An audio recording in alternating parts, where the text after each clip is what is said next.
Good morning, brothers. God bless you. God bless you, Sister Kelly. How you doing today?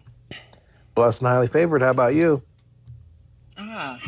Blessed beyond what I am truly deserving of, that's for sure. Amen. Oh, look who it is.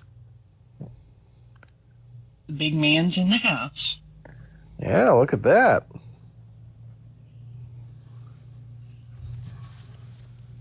Better have my pool ready. How's your wife doing, Christian? She is ready to go. Is she? Yeah, She's had enough fun? Yeah, she's had enough. Mm-hmm. It's been, like I said, it's been averaging in the 90s here. And, 90s at 9 months pregnant is pretty tough, as you know. So, she's ready. We're going in this week. The baby's here this week. Awesome. I'm Praise so God. excited for both of you. Praise the Lord. Amen.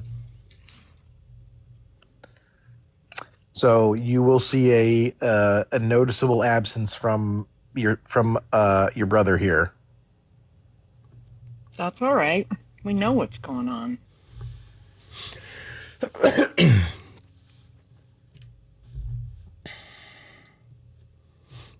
I just feel sorry for that kid.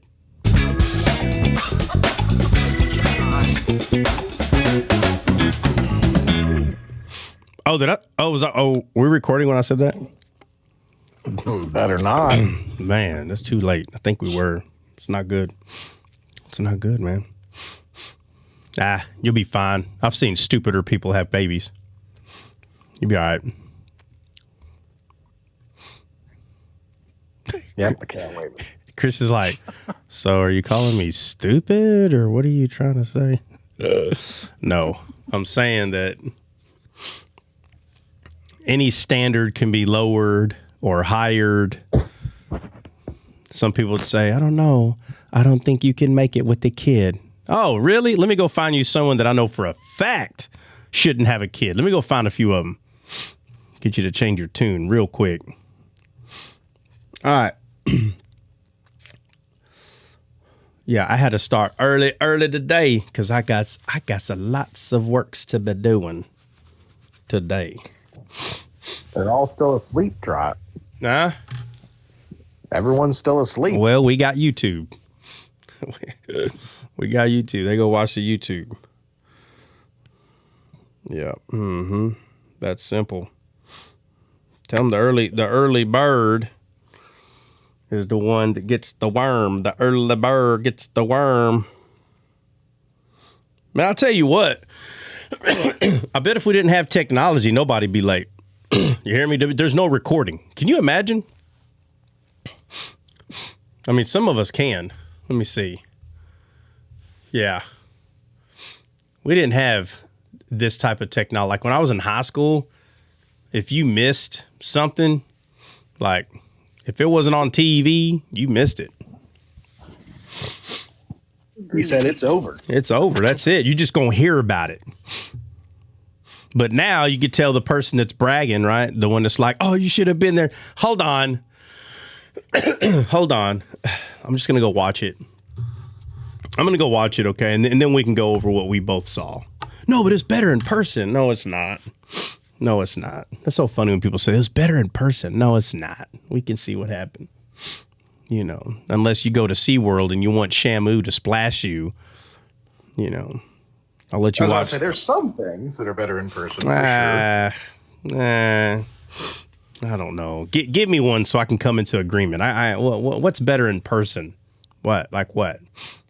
I mean, unless you're talking about someone unless you're talking about someone who's unalived and you never met them, and then maybe you marry into someone's family and they're like, oh, you would have liked, so, well, obviously meeting someone in person is better, but I'm talking about an event that can be played back, like an event that you don't have to have any ties to. It's just an event that occurred.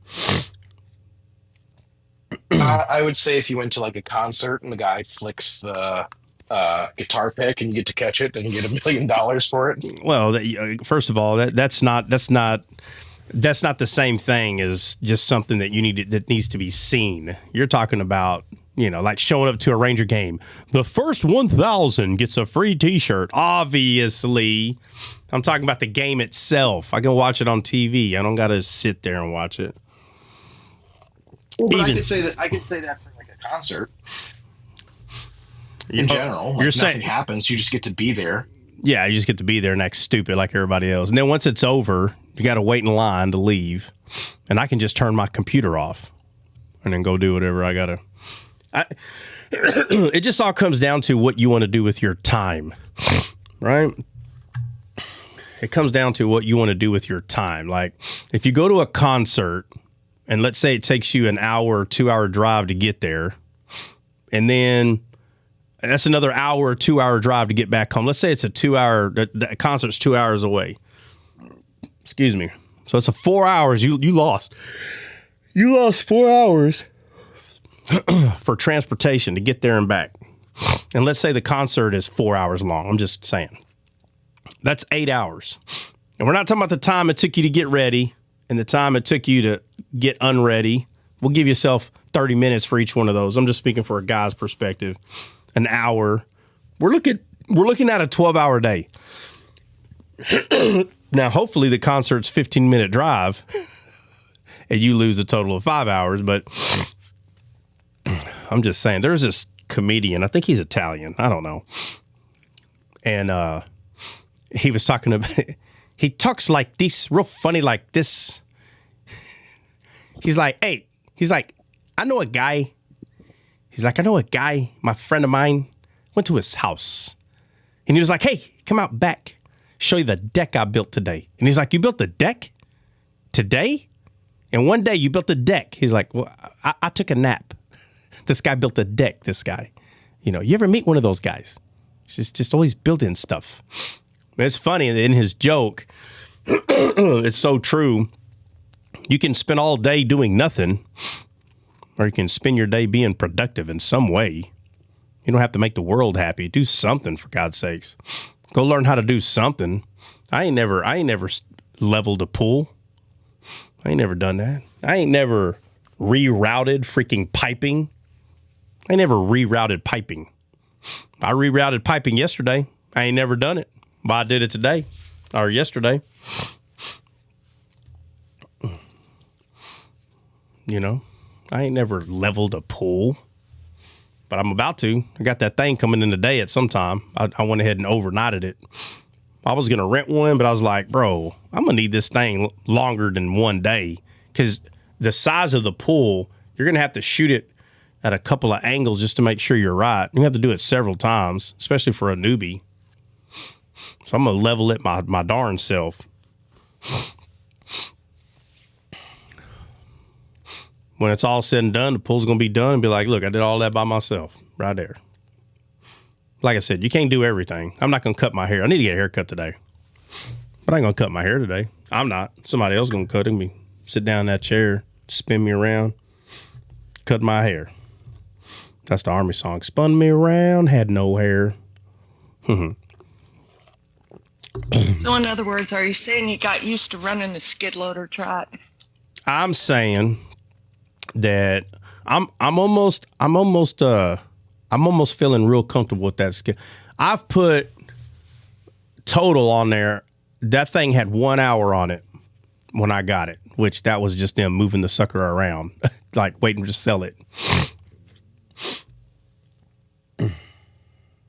Nice. 1 hour.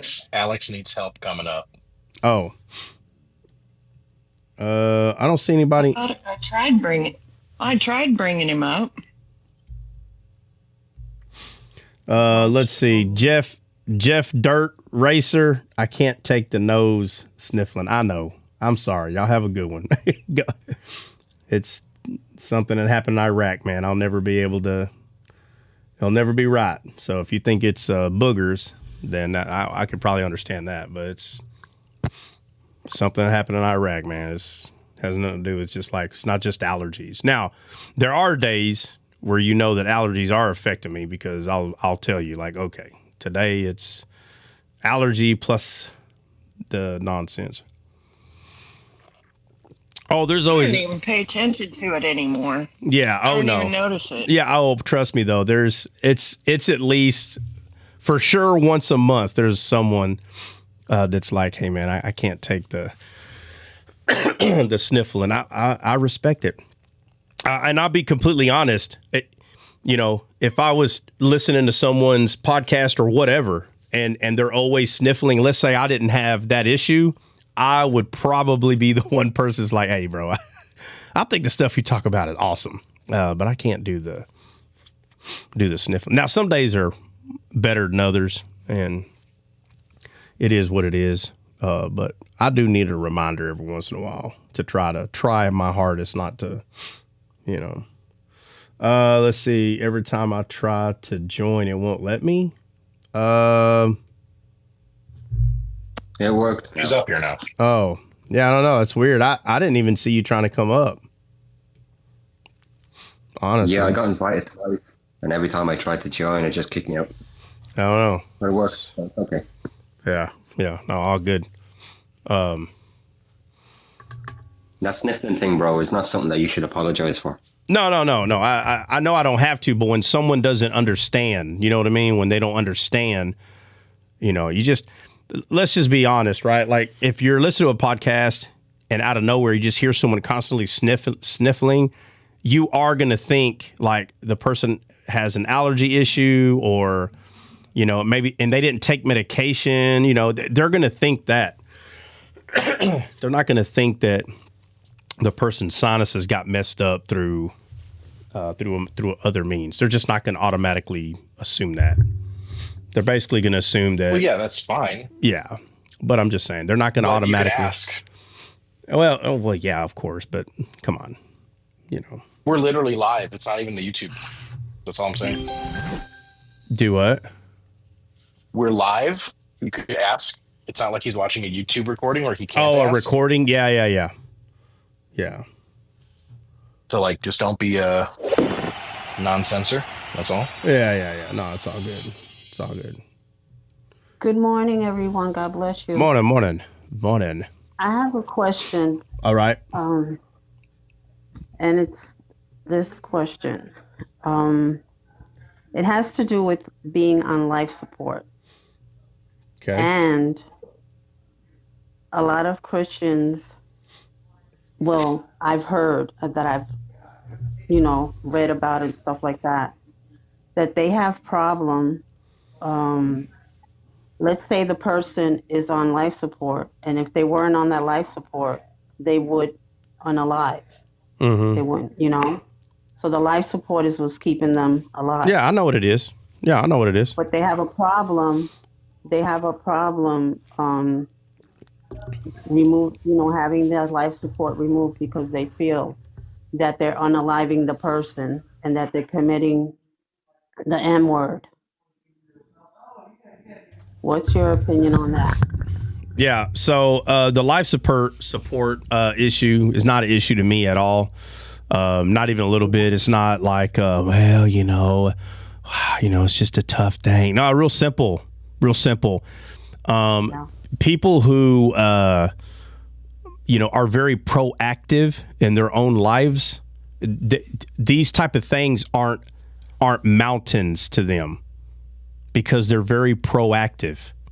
Another example of being proactive would be, let's see. I'm just going to go through numerous amount of examples and everybody can help me out because after I do a few, you'll understand what I'm saying. I have someone in my family that they've already paid for their funeral, their casket, everything. Would you say that would be proactive death? It's proactive. My husband and I have done the same thing. No, but the point I'm making is it's proactive, right? Yes, it's proactive. So what we're talking about is being proactive. So, and the reason that this person said they did that is because when it all comes down to the nitty gritty, there's not going to be anyone burdened with paying for that. It's already paid for. That's how they view it. They view it as when these days come, the burden's not going to be on anyone So it's kind of like we would obviously love everyone to attend the unaliving, but sometimes family is scared to go to funerals because they feel like they're going to be burdened with having to pay for it. Wow. Trey, yes, Trey, like a will. Thank you. That's actually where I was going next. When the person is unalive.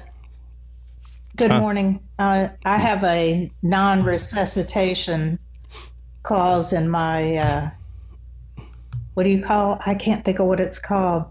Do not resuscitate, though. Yeah, DNR. Yes, that's what I have. Okay. And that's a good thing. That way it's not on anybody else. Okay, so that right there is proactive.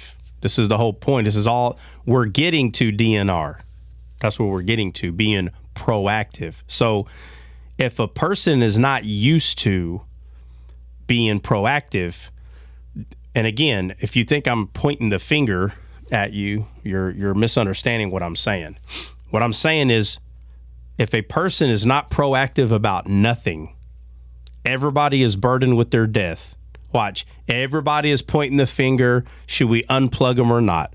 Everybody is pointing who's going to pay for the funeral. Who's going to, you know why? Because the person that became unalived was not proactive. So you have a choice. You cannot be proactive and let everybody fight at the day of your passing, or you can do yourself a favor, which would be doing your family and friends a favor by taking care of all that junk right now. And when that day happens, everyone can actually focus on the freaking mourning of you not being here, whether in the family arguing like animals and separating and not talking for 5 years. So, talking about DNR, the person that's alive can make a way that this decision is already made, right? The person that we're talking about, we'll call that person A, the one that is in the state of DNR or not. If they've already made a decision not to resuscitate, and they got someone in charge, and they tell everybody, I'm just letting you know, when the day happens, this person right here, I have told them that when it gets to this level, whatever, I don't care what y'all call it, banana level, I don't care. If it gets to that level, this is the decision that I'm making. So when that person makes that decision, it's because I'm already telling them right now. And the rest of y'all are standing here listening, and I'm telling you this is what this person's going to do. So don't go behind my back and go get mad at them. I'm sitting here telling you not to get mad at them because only one person can be in charge of this, and it's this person. Now, if this person happens to have a heart attack while making that decision, then we're going to go to plan B, which is the person I can't stand the most in the family, and they ain't going to mind pulling the plug. So it's not hard. So you're either going to be proactive about this or you're not. So the choice on whether or not to pull the plug or not is irrelevant. It doesn't matter if the choice is to pull it or not. That's based on the choice of the person that's put in charge. The problem comes is when the person that is about to pass, and there was nothing proactive about this event, because remember, they can come out of nowhere, right? People can have a heart attack. Oh, we just never see. First of all, 90% of the time, you don't see it coming. So at some period in your life, you have to be proactive, and you need to do it when you're still, when you still have your 100% mental capacity and you're a prudent person. At that point is when you start going over this stuff. At that point, you don't wait until the person starts getting dementia, and then they're like, "Oh, we don't know what to do." Well, they don't know what to do. So now here we are. You know, that's where all these problems come from. So the whole idea, well, is it right? Is it wrong? It's up to the family. That's where the right and wrong is. It's up to that person. It's up to the family. And to make matters worse, if the person who's passing or is in a DNR state, if the person who is passing decides not to be proactive, I hate to say it, it's their fault. That's their fault. Now the family's fighting on what did they want? Well, I don't know. No one decided. Well, you better start go asking them. If they tell you, you better bring me back as much as possible until, now, if the doctor says, hey, they didn't tell you what you need to do, I'm not going to tell you. Y'all as a family got to decide. Well, if y'all haven't already made the decision years ago, then that means the family wasn't being The issue is communication. Communication is key to anything, to any success. It's about communication. And to wait until everybody's all in their emotions. Let me tell you something. If they haven't listened to harnessing your emotions, this is going to be a bad day for that family. It's going to be a rat race. Oh, it's bad. I seen it. Oh, it's bad. Some of them, boy, they get so mad, they don't care who's around. They'll say whatever. And you're like, golly, I'm just here to keep the peace. That's all. I was called up here. I'm going to keep the peace. And it looks like I'll tell the nurse, can you get 2 or 3 beds ready? Because you're about to have about 3 or 4 more in vegetable state right here, right now, between the family.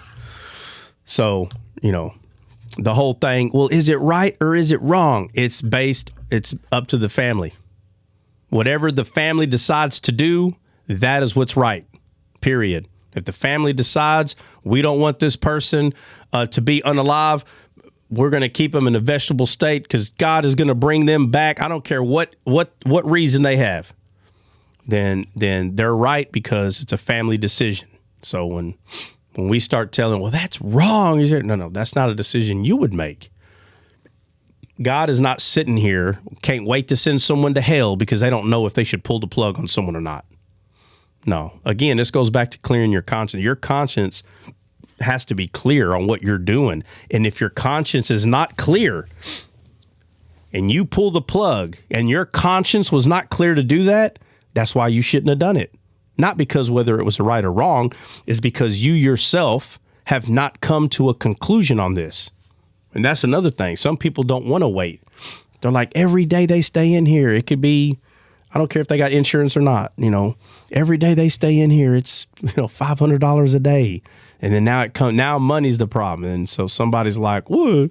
Well, so money's more important. And I mean, boy, it gets bad, and it gets bad quick.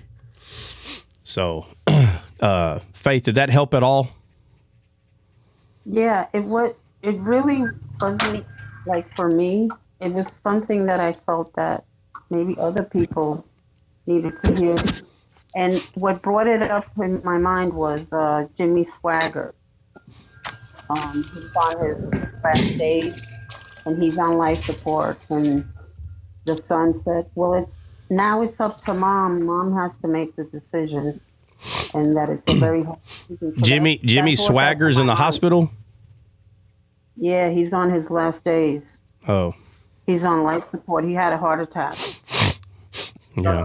I think 3 weeks ago or something like that. But that made me think of that. Like I said, my husband and I have all that prepared because we don't want to, burden the other one with making a decision that, yeah, we already know what we want, and that's what we're going to do. But other people don't, like when I was younger, I didn't think about those things. Well, yeah, of course not. Usually things are not as much meditated over when you're younger because you just don't know any better. That's why I always tell people getting educated on them things are just important, and sometimes someone doesn't even know that was something that they should have been thinking about. Like they really are not, it's not in their everyday circle. That's why it's always good to hang out with people who are smarter than you. You need to hang out with people who are just smarter than you are as much as you can, and they're going to make you feel dumb, but on accident. They're not trying to do it on purpose. They just understand more things. And so what you do is you, on purpose, it's hurtful. That matter of fact, this is a reason that a lot of people on TikTok don't come to Descaled.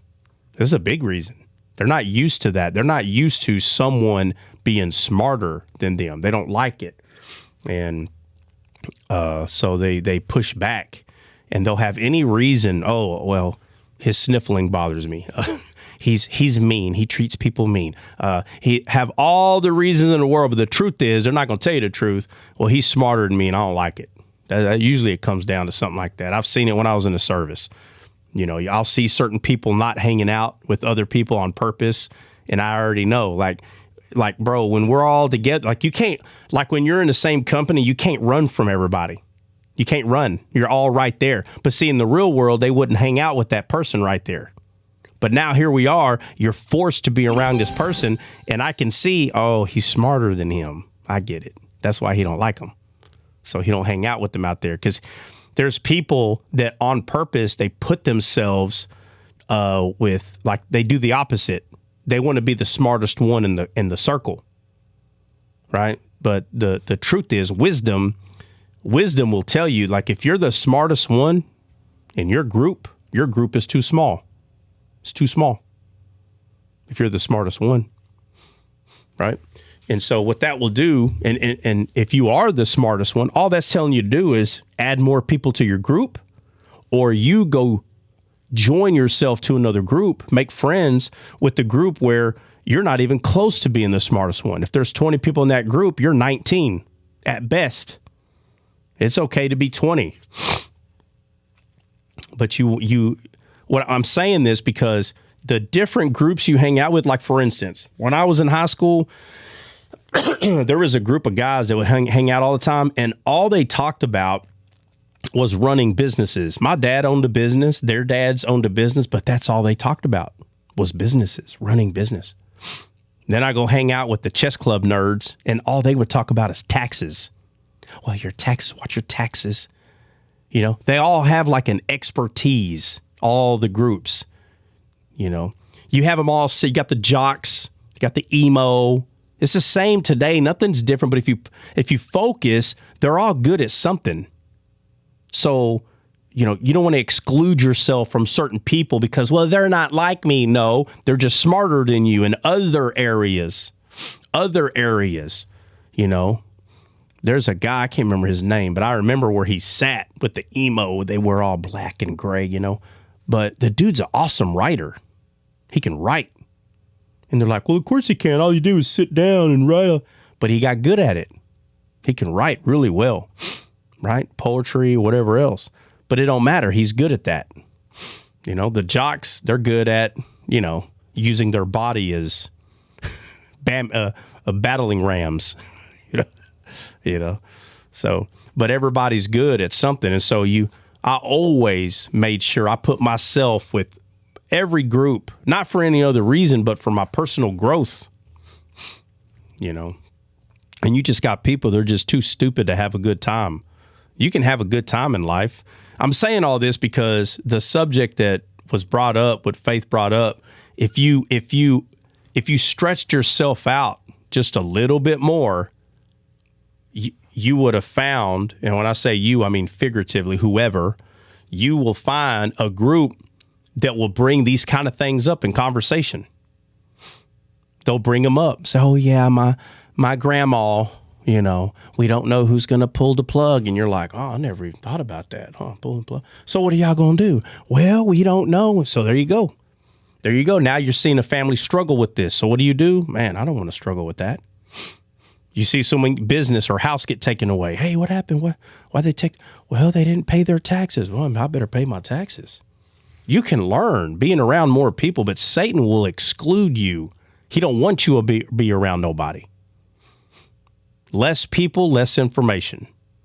Now he can use your mind to destroy. You can sit there. He'll sit there and make your brain your own firearm shooting itself. Right? So, you know, stretch yourself out, meet new people, you know, join a book club for God's sakes, go join a bowling team, learn how to bowl for God's sakes. Take your stupid butt out there, tell them, drill them holes in that ball, give me that ball, I'm going to throw this stupid, I don't care if you ever make a strike. You might meet one person while you're out there bowling that just may know how to move dirt around outside. You're like, move dirt? Why you push dirt for a living? Well, what do you mean? How do you think the ground get level? I take this machine and I level ground. You may have a 2-acre lot that you don't know what to do with, and you never thought, oh, well, heck, if I level it out, I could put a foundation on there and put a shop. Oh, well, heck. Hey, can you come? I mean, you don't know. You don't know what person you're going to meet, what skill they have. You don't know. Okay. But not doing nothing, just staying around doing the same stuff every day over and over and not pushing yourself to it. I don't care how old you are. I don't care how old. Right now, there's people who are retired. They're 70 years old, retired. I'm talking about, let's just say a man, for instance, retired. And you know what he does Monday through Friday? He goes and hits 18 holes every other day. Monday, Wednesday, Friday, he hits 18 holes. Tuesday and Thursday, he's practicing on his putt. Some of these guys will do this for 5 years straight. Now, I'm not saying there's anything wrong with developing a skill, but when that's all you do and you're like, well, I'm retired, I'm just going to lay back now and play some. You know how many people are waiting to be mentored? Everywhere. And instead, and they don't want to mentor. Nope, they could care less. They're done. No, at that age, when you're in your 60s and 70s, the marriage age, right? When you're in your 20s and 30s, right? That's when you get married and you start being serious. And then now again, there are some people that have kids before that or during that, and that's fine. But when you're at the end of your 30s, beginning of your 40s, by then you should really start thinking about having a kid. Like right now, I'm in my early 40s, right? We just started to get ready to and most of y'all know we had one and we lost it, and it happens every day. I mean, I can't tell you how many people's like, oh, we lost our baby too, and it happens. It happens. The point is, somewhere around there, you need to start having a kid if you haven't already had one, and it's just different strokes for different folks. Just depends where you are in life and all those things. But the point is, when you're in your 50s, you're raising a kid. I don't care if your kid's in high school, you're still raising them. But eventually that kid's going to have a kid. And once that kid has a kid and you become grandpappy, some people are grandpappy in their 30s. But once you become grandpappy, you're not raising your kid anymore. That's where people messed up. You mess up, that's an adult. And when they want your help, they'll ask for it. But you think, well, it's my kid. Well, that's because you're misunderstanding the ages. You're misunderstanding, you see? You have to understand the decades, that there's a change. Your kid has a kid. So you don't raise the grandkid. If you raise your grandkids, or let me say it this way, if there was a struggle raising your kid, you will be raising their grandkid. That is a fact. If you struggled raising your kid, there's a high chance that you will be raising the grandkid as well. And you never got out of mom or dad phase. You're still mom. You're still dad. When you do that, you're not letting them be in the phase that they're supposed to be in. They're the mom. They're the dad. You're not the mom or dad. And you got to hurry up and tell them that. You have to hurry up and tell them, I'm not your mom or dad anymore. What do you mean? Yeah, you are. No, I'm not. No, you're the dad or you're the mom, and that's your kid. That's not tough love. People call this tough love. No, it's not tough love. It's a circle of life. It's a circle of life, whatever you want to call it. But you ain't trying to be tough. You're just trying to show them that the position that you're in is you're the one that's raising the kid. You are, not me. That's you standing your ground and telling them that they have to raise the kid, not you. You're not raising the kid. They are.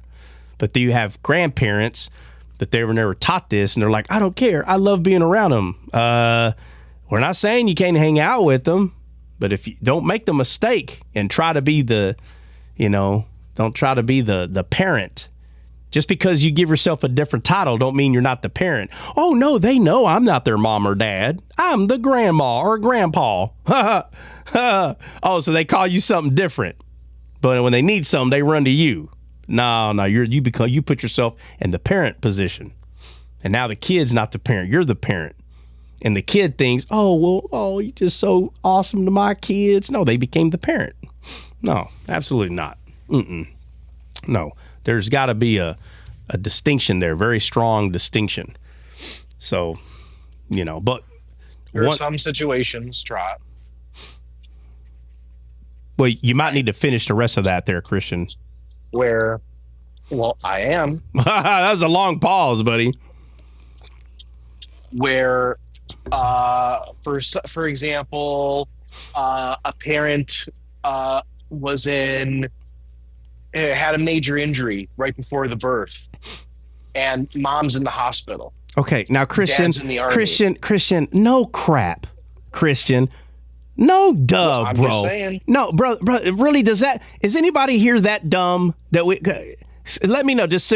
I want to know, does someone had to hear that? Let me know. Who are you? We're not talking about extremes, Christian. That's no, just duh. temporary. Come on, Christian. We're not talking about extremes here, buddy. Okay? I'm talking about if people are healthy, okay? I can't believe I even got to explain that. No, duh. If somebody's in the freaking hospital, well, no, duh, bruh. Okay? Concentrate on the steak, not the potatoes, okay? The steak on the plate is the main course. All right? Now, if everybody here needed that, well, God almighty, we further away from life than I thought. Look, the point I'm making is, like, I know Christian's a mama's boy, so he's going to have his grandparents be the parent of his kid, probably. Is that what you're saying, Christian? No. Okay, My good. parents ain't nowhere near me. Oh, God dang. How far are they? Like another state? Huh? Say that one more time. I missed it. You got connected. Are they in another state, or are they not with us anymore? Which way are you meaning that? No, they're in the same state, very far away. Oh, okay. Yeah, multiple hours. Yeah, I know. I'm just pointing out that every decade, okay, every decade, you have a different role. Your role changes, right? And the point I'm getting at is there are people that are going to retire, and they think that mentoring is done. It's not done. It's not done at all. Any adult can be mentored by a man. You know what's crazy? You know how much wisdom is, I'm not talking about just an old folks home, because there's some wisdom in there too. But you know how much wisdom is on, what do you call it?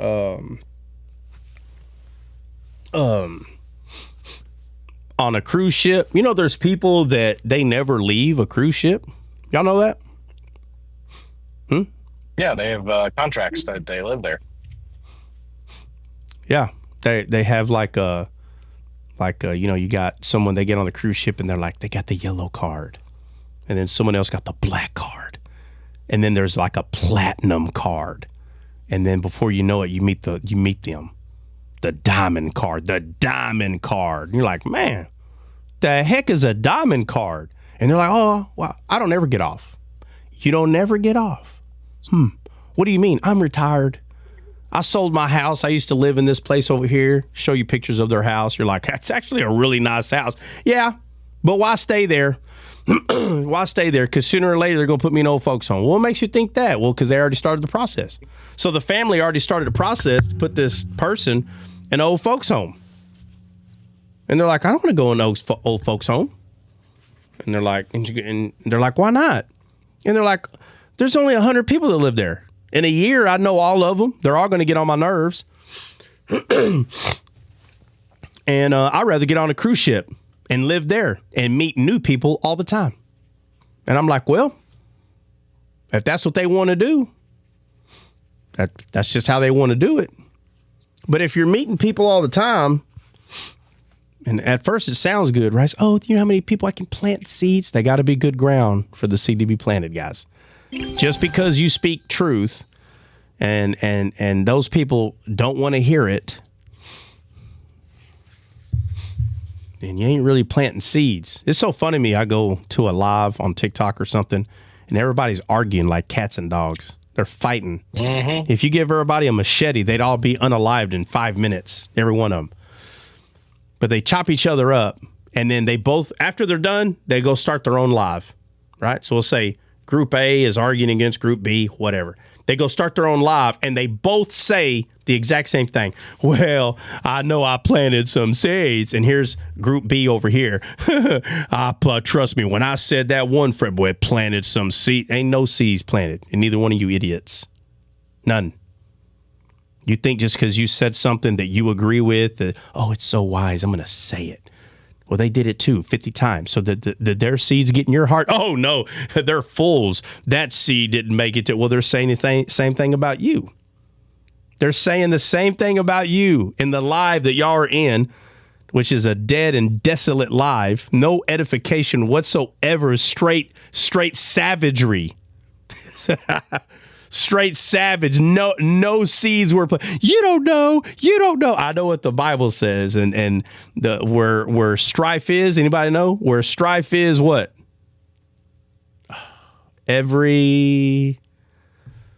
No. Nobody knows that verse. Where strife is, so is every. No, man. Who at least has a hint of what I might be saying? Now today's topic is on strife. Given Grace said there's wherever strife is, there's a pew pew. No.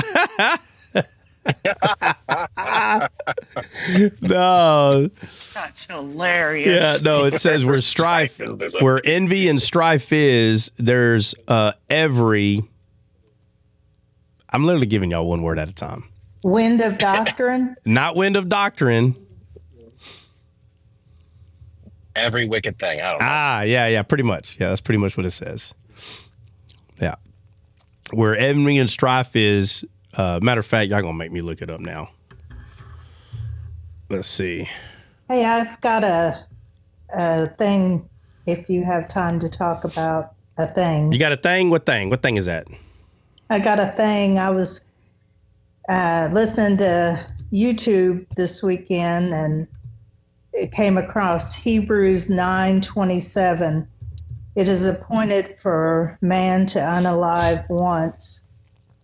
And it hit me a little different than normal. And I started looking through the Bible and looking up verses. And then I started wondering about Lazarus. I thought, okay, well, he was unalived once, but he came back. And then in Matthew 27, people were raised after Christ had died and walked the earth. And then I thought, okay, were they just asleep and they weren't unalived until they were unalived? Is there something somewhere that I can go to and find this? Because, I mean, after Lazarus was raised, he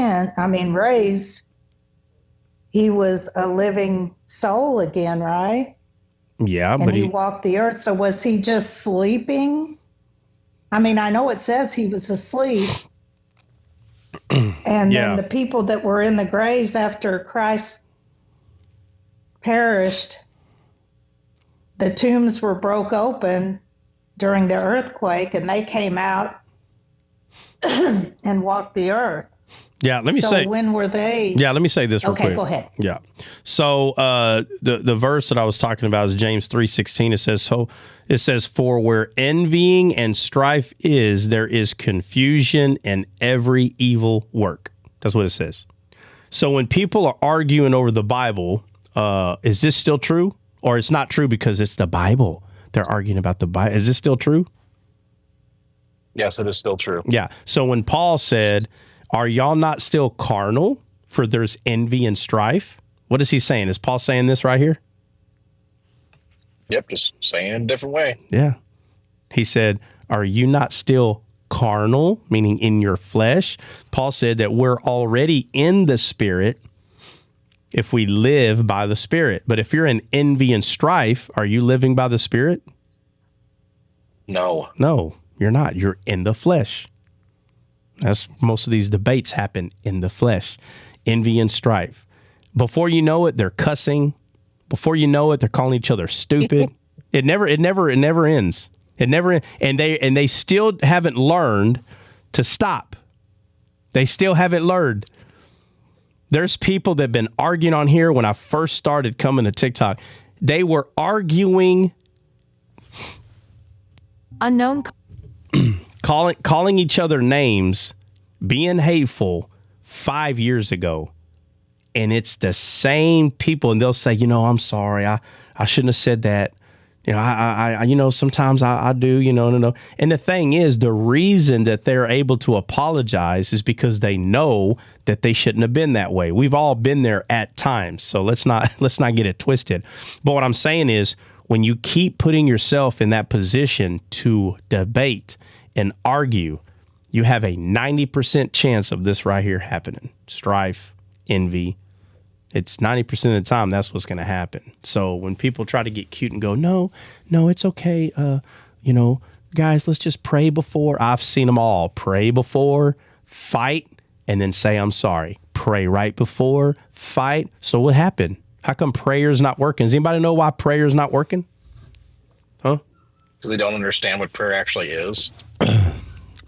Well, that's part of it. But does anybody know why the prayer's not working? Why it's not keeping them from fighting? Because they chose their flesh again. Right, because they trusted their flesh again. They trusted it, which is still, they chose it, but they trusted it. They're like, okay, all right, flesh, I'm going to control you this time. No, you're not. No, you're not. You have to change the way you're doing it, and they're not changing the way they're doing it. So something has to change, right? So when you go into a courtroom, you're going to hear arguments, right, from two different lawyers, from two different sides. There's going to be arguments. But do you actually hear the lawyers like calling each other stupid and idiots, cussing each other out? Do you hear lawyers like using vulgarities while they're in court in America? No. Why not? Because there's a standard that you have to follow. Well, yeah, but I'm saying, but why don't they? It's not because of the standard. That's part of it. But why don't they? Because they've learned to control it? Yeah, bro. They learn while they're going in school. They're like, whoa. What are you getting in your feelings for? Well, because he's like, hey, you're taking this too personal. When you can get someone to really look at what they're doing, they'll stop. Right? But to have the idea that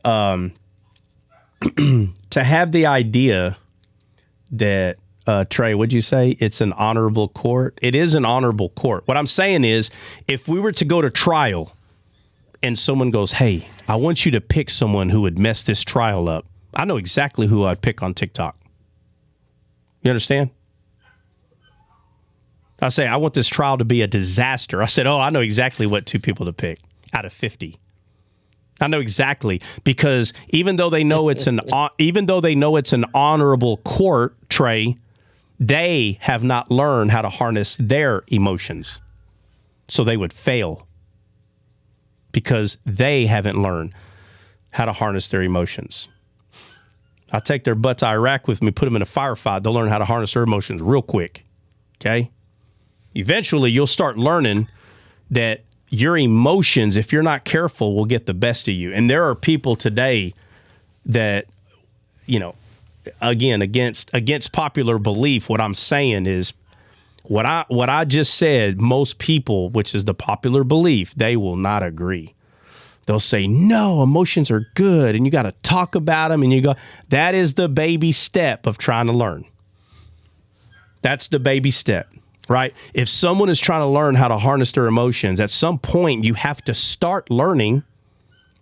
But the first thing you're going to run into is it's good to talk about them, to let them out. That's the first thing. It's the first thing you're going to start learning. But eventually, when you get deeper, you're like, oh, you're not supposed to let them out like that, though. You have to talk about them and let them out like this. And so to promise to reform is not okay. To promise to reform, to say, the phrase prison reform. We hear it all the time. There's a prison reform. And like, what are we trying to reform about prison? You break the law, you take your butt to jail. What are you trying to reform? And they're like, well, they don't let them eat in there. And I'm like, bro, there's a guy that's been in there 20 years. You tell me he ain't ate in 20 years? Well, they just give him enough just to keep him alive. And then so you can't help it. So you kind of start researching, what? Let me see. And it's a little exaggerating, but I will say after what I saw, like the menu and like the portion size, I'm like, meh. A 10-year-old couldn't survive on that, because it's just like their meal is 90% vegetables and 10% meat throughout the day. They get I don't know what they're really called, but like, chicken patty or whatever, like it's like a chicken, you can get let's say you go to McDonald's or no, better yet, the Jack in the Box ones.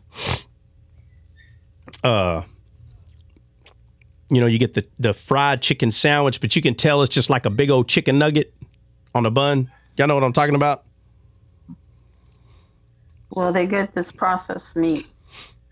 No, I'm asking if y'all ever been to Jack in the Box, and it's like it's perfect. It's a perfect circle, perfect, and it's a chicken sandwich though, fried. Mm-hmm. Yeah, it's a chicken sandwich. Yeah, right. But that little patty that's in there, that chicken patty, like that's what they get. Like they get that a piece of meat that size for like their meal, but once a day. So they don't get meat every day. Like they say they do, but I saw the menu and they don't get meat every day, bro. They're like, yeah, huh? They put meat in their spaghetti. You go look at that spaghetti, you're like, where's the meat at it? What's in there? I'm like, it might be in somebody's cell, but it ain't in this plate, right? I don't know where it's at. But I'm just saying. Like we can't let them have their strength. We got to keep them weak. Well, whatever the reason is. I'm just saying prison reform. Again, the topic is not that, but I'm saying they keep saying they're going to reform the prison, and you don't really see any reforming, okay? But they talk about it a lot, but it doesn't happen. I'm saying that because people keep saying, oh, you know what? I'm going to trust my flesh. Today, we're going to talk about Trinity and oneness, and I'm not going to lose my cool. See, notice how they keep promising they're going to fix the problem, but then when you ask them, Christian, mute your mic, or Nina, mute your whoever's building the house over there. Is that Nina? Nina, what's up? You gonna come in here and say hi or what? She gonna say hi. Good morning, good morning, good morning. Okay. All right. Hey, is Jay White in here yet? I gotta hear about this one eye God she was praying to or something. Is she in here? It looked like she's in here. Jay, you still in here? You're going to have to come up here in a minute, talk about your one-eye God. But anyway, I'm saying these people keep trusting their flesh over and over and over. Oh, yeah, it's okay. I'm going to do better next time. And you know what happens? They might do better for a week.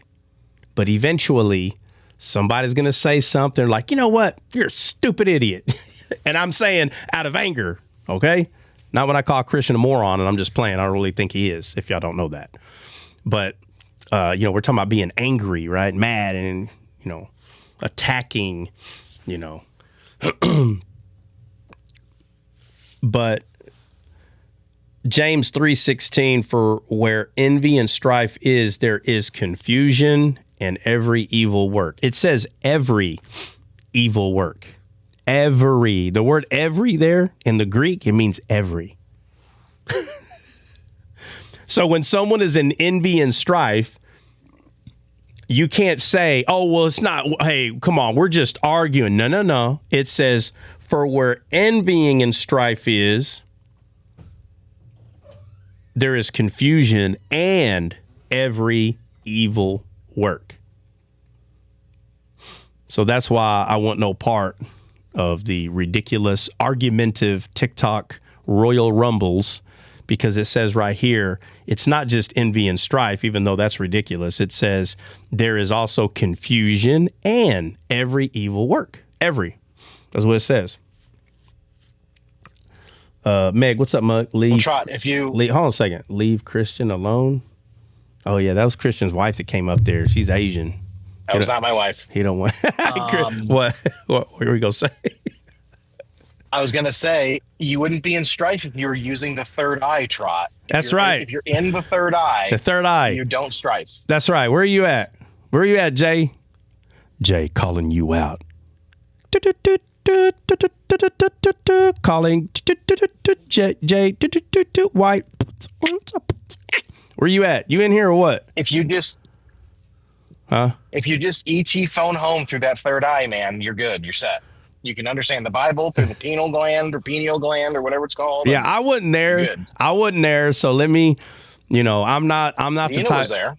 Huh? Well, no, I'm saying I wasn't.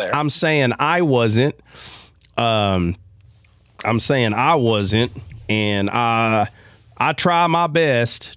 I try my best not to talk about someone if they're at least not here. If they're not here, and by the way,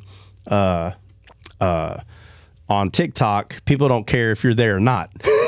You're gonna run their mouth about you because they're in their flesh. But now it depends exactly what you're saying. But like if you're saying something that's very derogatory, you need to try really hard to at least let them be here. All right, Jay. For a real boss. Jay, what's up, bruh? What's going on, Jay? I know you ain't about to be going off what Dre said. Hold on. Hold on. I don't know what's true and what's not true, and I'm not going to talk about it unless you're here. But now that you're here, remix. We about to remix that mug right now. Watch this. Hold on a second. Hey, you know what? I don't even know what J stands for. Let me see. J, it better not mean a good sight because I'm about to flip out. Let's see.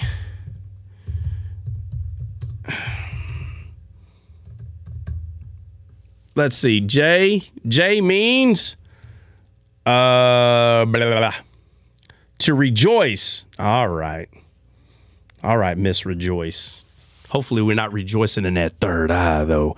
It's that third eye. All right, so what's going on with this third eye God you got going on? What's Dre talking about?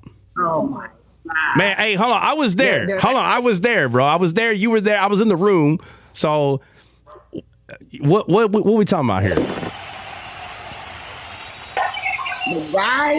The guy on my panel. Let me paint you a picture real quick. All right, go ahead. I had three atheists and 3 Israelites up there. 2 other Christians. That's it, okay? Oof. The guy. Oh my God! Hey, hold on. If y'all don't know what example I'm always talking about is Jay. You see how she got all the crazies in there? She just trusts her flesh. I'm just kidding. All right, go ahead. I'm just kidding though. I'm kidding because Jay really don't try to argue with anybody. She just in there just we just all on the block trying to make it to heaven. She in there holding hands, singing Kumbaya. Go ahead, Jay. All right. But I had a Christian trying to explain to an atheist how science proves God. Okay, hold on. Repeat that again. Say it again.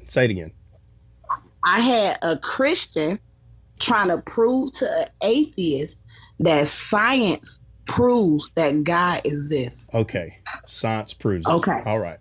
Yes. So he was only basing his theology off science, and I had a Christian trying to compare the human body to the word of God. That's what he was trying to do. So he used the pineal, did I say it right?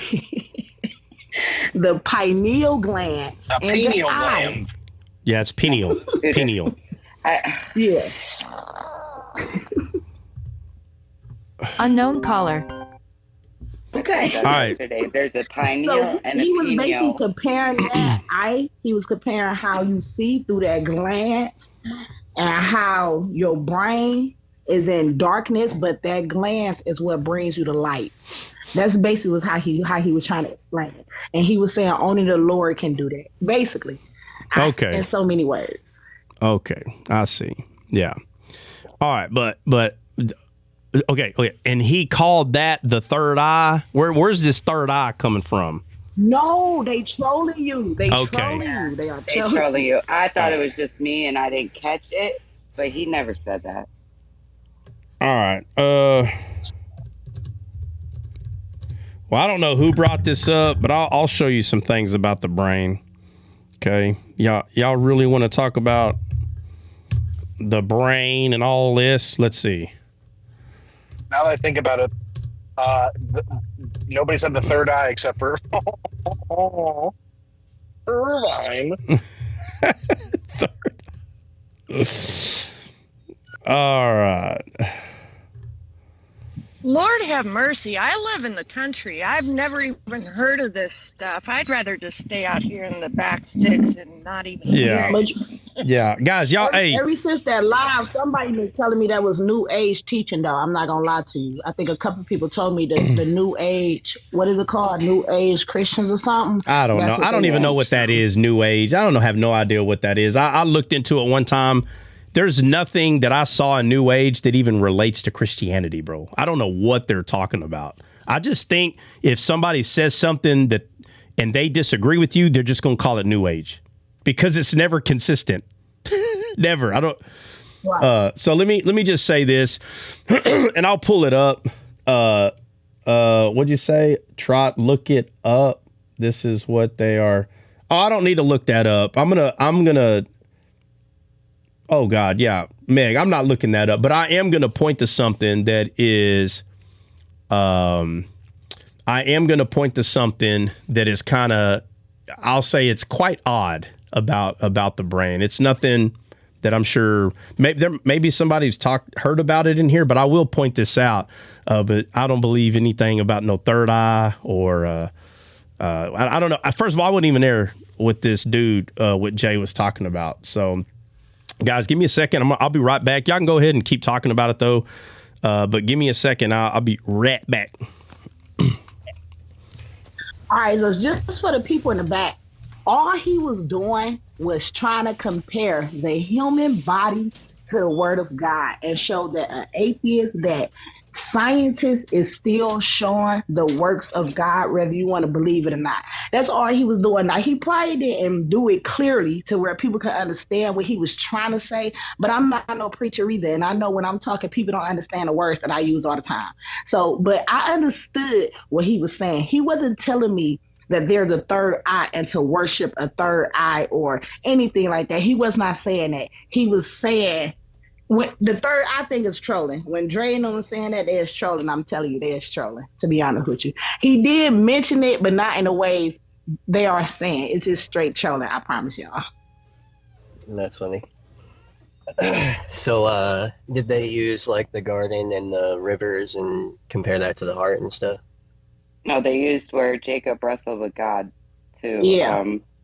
Because the place was called Peniel. Well, yeah, that's how we that's exactly how he segued into that. Which I've heard. I guess I've heard that before because they talk about like you wrestling with God in your mind kind of thing. But exactly, that's what he was talking about. Right, but I mean, as far as the pineal gland goes, that's not that's. I mean, it's an actual thing, but it doesn't.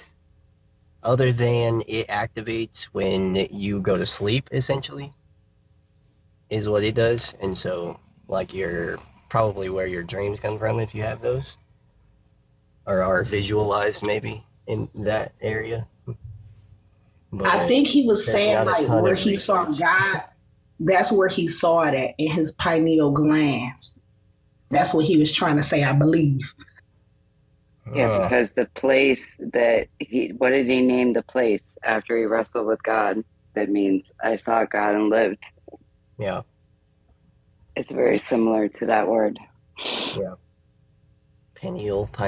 So that's basically what he was saying, but we had Renegade trolling. So that's how it turned into this whole third eye thing, because Renegade was in there trolling. And he couldn't help himself. He was there for like an hour trolling, okay? So. Oh my goodness. So yeah, there's like an actual study. I mean, you kind of have to dig through a lot of the noise and stuff on the pineal gland, but as far as like science goes, and like what doctors have discovered, I guess you could say, is like it lights up when you go to sleep or when you're closing your eyes. And so then, other than that, I think it calcifies, and so then like it doesn't light up anymore, which I think that's what sleeping problems come from. Might relate to that, but I don't know if there's an actual study that connects those two. So CJ, what you're trying to say is this guy was trying to sell dream catchers. Nah, I don't know. I think he was trying to say that even in the darkness, you can see the Lord. That's what I was getting from that, to be honest with you. And I think he was saying only you can see the Lord. Nobody can tell you what you can see. Like he was talking to an atheist, and an atheist was all about science. So he was just trying to take what he was saying and let him know how you still can see God out of it. That's all he was doing. He was trying to meet him where he was at. Makes sense. Alrighty, I gotta go. Have a good day. Bye, CJ. Bye.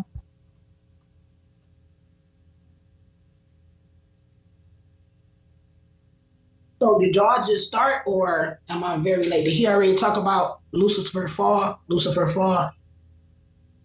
No. We talked about that last week. Oh, his YouTube thing said the fall of Lucifer unless he didn't change it. He might not have changed it. But Oh, okay. No, we were talking about some like real life stuff, like how to deal with some certain things, and then we were talking about the strife that, and how you don't sow seeds in strife. And then we got to third eye blind. Hold on, what was he talking about with the graves being open? Because when I came in, that's what he was talking about. The graves being opened. That's what I brought up. I brought up that it was in Hebrews 9. I was talking about how it brought me to this. Hebrews 9:27 is appointed for man to unalive once. And then I asked him about Matthew 27. People were raised after Christ had died and were walking around the earth again. And then when Lazarus was raised in John 11:38, he came back and was walking the earth again. And I was just kind of figure out if you're just sleeping. I mean, I know it says that you're just sleeping. So then when do we actually unalive? Is it when Christ comes? I've been thinking about this all weekend. I mean, it's been driving me crazy. You're not the only one. So what did he say? We haven't even touched Nina, it yet. is this we didn't not even get to eye it. talking right now for her to bring this I don't up, think Nina, we didn't get to it yet. Yeah, I don't think he wants to talk about it because he kind of just dropped it aside and went on to other things. Well, Trot. He's gonna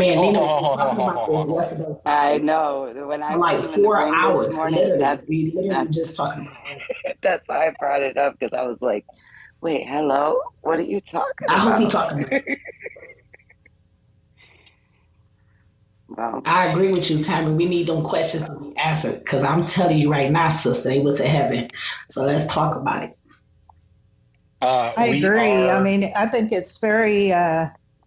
I'm sure it's very carnal, but I still am very interested to know if we're not really unalived until Christ comes back. Just curious. Yeah, but like Trot had he had a game plan for this morning. And him, he's not going to do anything we want until we get through his game plan. All right. What was his game plan? Talk about the third eye and talk about strife, and then now we're onto this. We're not talking about the third eye, bro. We never talked about the third eye. What the heck are you talking about? Matter of fact, nobody with the Jay really White thing, I'm not saying we're talking about the third eye. Everybody heard the drum and rolled the dice. Like, literally, it wasn't even a thing.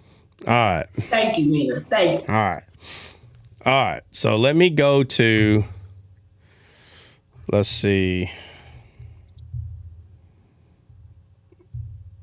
I'm trying to find a better picture. I'm not going to be able to. I need to hook this up to this system so I can show y'all, because I can make it smaller for the people on YouTube. And I ain't had time to do it, obviously, because I got a lot going on right now. Oh, and let me say this. I'm so close to finishing my book. I was hoping to get that sucker out August 1st, but there's no way. There's no way. It's not going to happen. This pool. Bruh. What? Not going to be able to get it out by August 1st. I'm so disappointed. You're going to have to stay disappointed then. There's no way. You have to harness. Yeah, you're going to have to harness the emotion. No, there's no way. There's no way, dude. This pool, man, if y'all don't know, let me tell you. So, why are you putting this pool above the book, Try? The pool's not above the book. She got you. Well, she got me if the premise was correct. No, I'm not putting anything above it. It's just that some of the equipment that you have to rent, you only can keep it for a day.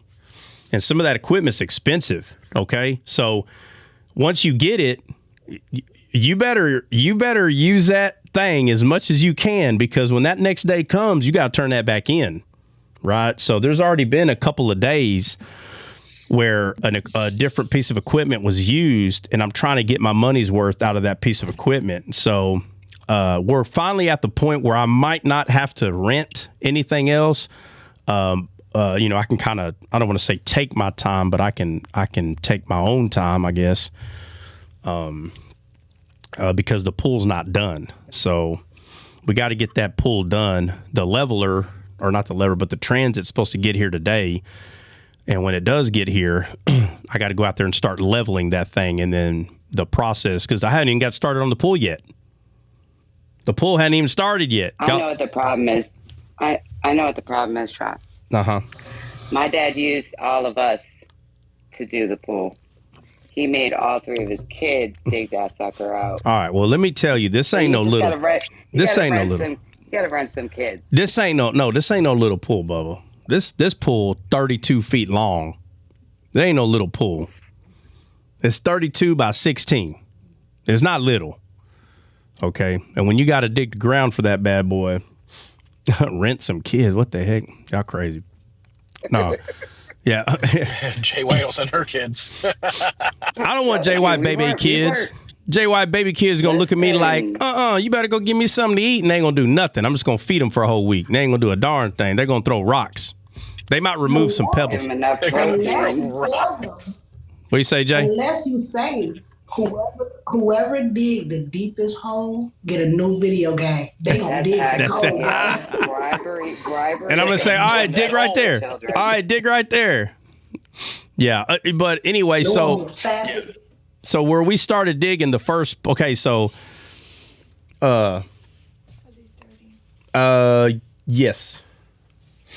Yeah, so where we started digging the first time, I knew there was something there, but you got to find it. Like if you know there's a pipe, you have to find it. So I'm like, man, I want the pool to go right here. So I'm like, man. Anyway, long story short, we found what we're looking for, and there's no way you could put a pool right there. So I was like, oh my gosh. I was, all right, next place will be over here. So we dig, and I already know of something that's there. And I'm like, man, if this is the only thing here, I'll just reroute it. And we're digging. I find something else. The good thing is they're not serious. So we rerouted those pipes yesterday, and that literally took all day to do that. It took all day. So there's another day. So 2 days wasted on doing nothing but just looking for certain pipes and all this stuff. And so now, after 2.5 days, I guess 3 days, I don't know. I went live while we were digging one of them up for a little bit. I just did it just to do. It's no big deal. But now the hole, or the rectangle for the pool, is pretty much dug up. It's just not leveled. And so now we got to level it, and then got to put gravel. Then I got to put this padding, and then the second padding, and then we can build the pool. So the pool itself, the box that this pool's in, hadn't even been touched. Anyway, all right. So I'm not putting the pool over the book, but because the hole is dug up, I don't have the time to put in the book because the process of the pool has to get done. So it doesn't matter. It doesn't matter. Guys, August, the deadline for August, that was my own personal deadline, okay? Nobody called me up and goes, hey, you got till August. No. I did that because that's how if you want to get things done faster, you have to start giving yourself deadlines, all right? But the pool that needs to get done, and then I can get back to work on that. All right, so let me see if I can. All right, let me see. I think I can find it right there.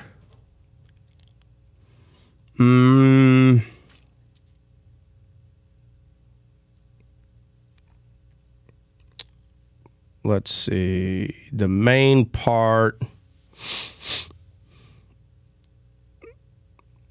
All right, so I'm going to say a word.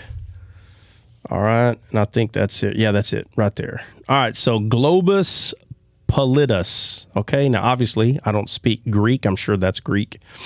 But globus pallidus, or pallidus, is a shape of a snakehead, of a serpent, of a viper.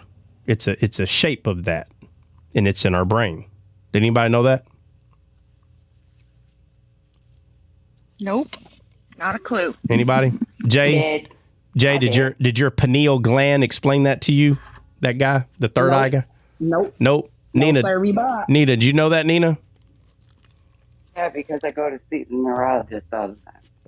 All right, so there is part of the brain. So I don't know what the pineal gland guy is talking about, but there's a part of your brain that literally is in the shape of a serpent, and I'm not talking about just the head. Okay, the head. If you know anything about snakes, the majority of them, if it's shaped like a triangle, okay, the head, if it's shaped like a triangle, most of the time those are poisonous. Okay. And there are a few that kind of have that shape and they're not poisonous. And that is the globus pallidus. Okay, now that's the head. Now the tail has two parts. You got and I'm telling you, it's a whole snake. All right, it's the head, it's the whole viper. All right, and then you have the caudat nucleus, which is the tail. You got the head, you got the tail, and then you got what I always call the rattler. Okay, just like a rattlesnake, it has a tail, and at the tip it has a rattler, right? So this snake has a rattler on it. It's just not a tail. It has something at the end of it that's not exactly like the rest of the tail, and it's called the amygdala. Okay, not the Abdullah, not the Abdullah obligata. No. It's the amygdala. The amygdala, whatever the heck you want to call it. I'm sure you got it pulled up on your screen too. The point is this whole thing looks like a snake, okay? And what's so funny about it is it's 100% in the midst of your brain. 100%. It's in the midst of your brain. So I'm not trying to take science and prove God or do any of that. But if we're going to be talking about the brain, and we're going to be talking about, I don't know, when it comes to things that are related to like biblical, I think it's funny, right? So what I'm going over right now, guys, is simple anatomy of the human brain. This thing is actually in your head. This has nothing to do. I'm not talking about the Bible. I'm not trying to correlate it and say, ooh, look. No. I'm talking about physical anatomy of the human body. All right, so you can go tell your weirdo friends that Trot sees the third eye. I don't know who thinks anything about no third eye. I ain't saying none of that. I'm pointing out that I think it's funny. It's hilarious to me that we just happen to have something that looks like a viper living on the inside of our head. You understand? I think it's funny. I think it's hilarious. I think it's, I'm not saying, oh, look, it's a coincidence. It's Satan living in our head. No, that's not what I'm saying. But I am saying how funny it is how the Bible explains something and it becomes true in a very weird way, right? Because we know we have Christ living on the inside of us, in the midst of us. And Paul says, don't be conformed to this world, but you transform by the renewing of your mind. And it just so happens that our physical mind that we're trying to renew from our spirit, from our soul, from our spirit to our soul, from our soul to this body, it just so coincidentally in that area looks like a viper on the midst of our brain. Am I trying to say in some way or some form or fashion this is related to the garden? No. But I am saying it's kind of odd. That's what I'm saying. That's all I'm pointing out. So if you didn't know that there is a part, it's a 3-part, and again, it's the way we broke it down as humans, it's 3 parts. It does. It has 3 parts. The tail is in 2 parts. It's kind of like the tip of the tail would be the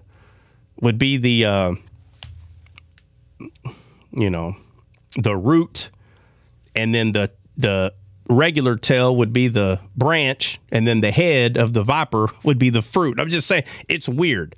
So I'm only bringing that up, which there's more I can say about it, but I'm just not going to. But if you haven't ever checked that out, you might want to check that out. Okay, it's actually intriguing in its own way, right? That it literally looks like a viper inside. Let's see. And as a matter of fact, let me see if I can find the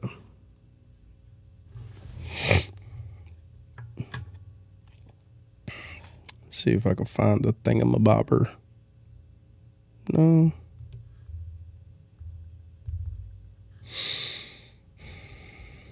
Oh man, what in the world?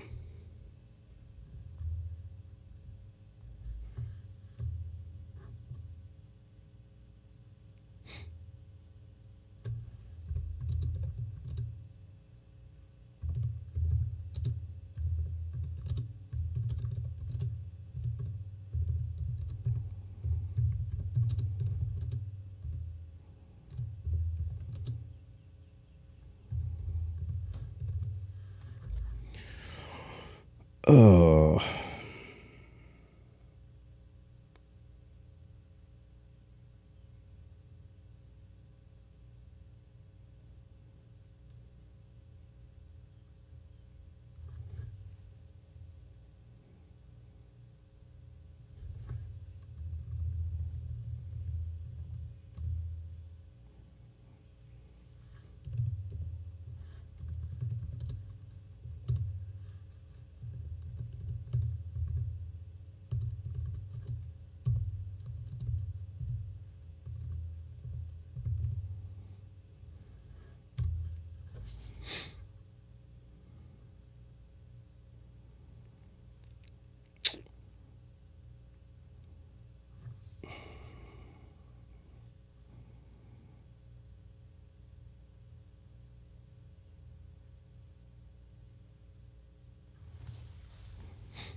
Okay, so it uses the word reptilian. I couldn't remember what.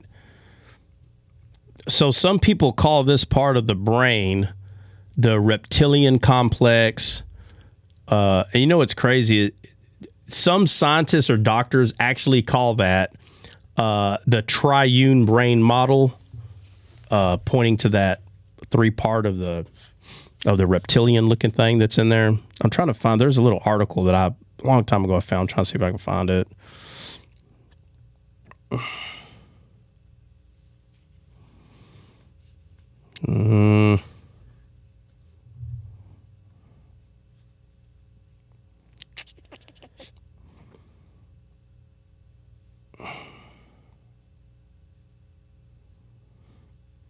Yeah, so it says the term reptilian brain is often used metaphorically to describe the primal and instinctive aspects of our behavior. Isn't that funny that part that we happen to call the reptilian brain, because it looks like a snake. It's the reason why they named it that that's where all of our behavior comes from as humans. I'm just saying it's funny. It's very funny. Right? So it's called the reptilian complex. That's what it's called. And that's what scientists and people who study the brain, that's the name they gave it. So anyway. So if anybody wants to talk about the human brain regarding our behavior, you can point out the fact that it is quite odd that it's in the shape of a snake. And I'm talking from the head to the tail to the rattler. It's very, very weird. All right. And so now I'm going to wait for people to go repeat this. I can say, try be teaching the new age. The Satan's physically in our brain. I mean, the way y'all misinterpret stuff that I say is just the funniest. Funniest thing. All right. Let's see. Tammy said she wanted to go over something real quick. What was it, Tammy? I've got 3 verses pulled up. All right, give me 9:27. All right, hold on. Let me write them down. Let's do one of them at a time. Okay. Man, that is way too much. Hold on. All right, Hebrews 9:27. Okay. Mm-hmm. And then Matthew 27. I can't tell if that's a 53 or 33. Hang on. I gotta look. It's 52, 53. You're right. Okay. 52, 53. And then. Hold on a second. Whoa. Okay. 52 through 53. Yes. Okay. Nina, how do you know what she's talking about? I was listening. You're listening to what? I was listening and about the open. When she first came on, she heard me talking about it. Uh-huh. Yeah. Y'all are talking about this in another live. All right. What's the other verse? What's the other verse? John 11:38. All right. And that's where Lazarus is raised. All right. So let me just put out a little disclaimer. We weren't talking about it on another live, but ironically, Jay White and I were talking about it on the phone for like 3 hours yesterday. So oh, wow. When I heard her say it, it caught my attention. Oh, my God.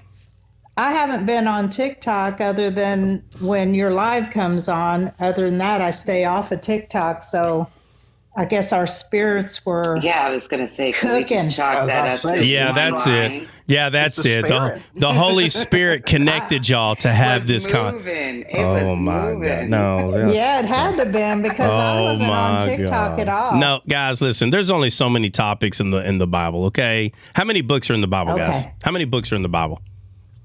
66. 66. So if 66 people decided to pick up the Bible to read one of the books, what are the odds that a high percentage will be in the same book? Yeah, that's true. Pretty high chance. Okay, so let's say 10 decided to read John, or maybe 15, and out of the 15, 3 of them's talking about, it's not hard.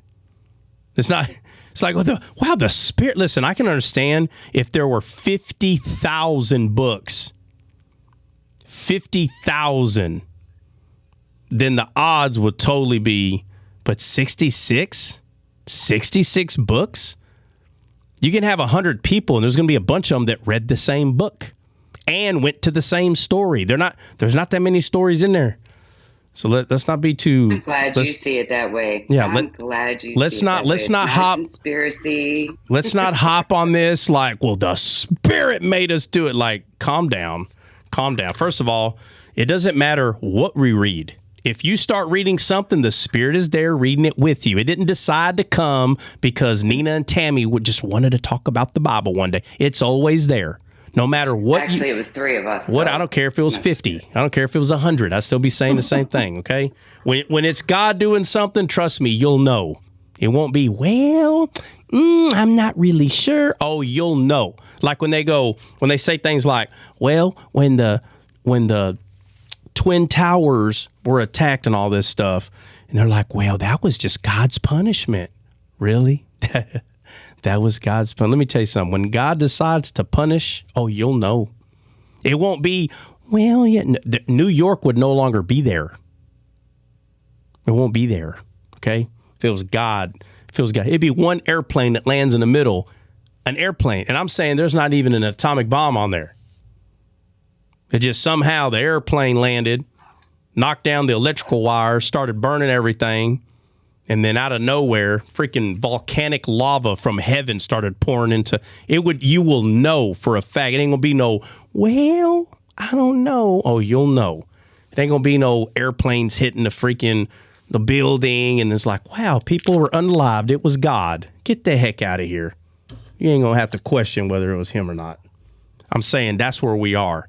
When the day of wrath comes, if God was pinpointing the wrath of God, bro, Las Vegas would be ended a long time ago. You're telling me Las Vegas is holier than New York? Get out of here. This craziness.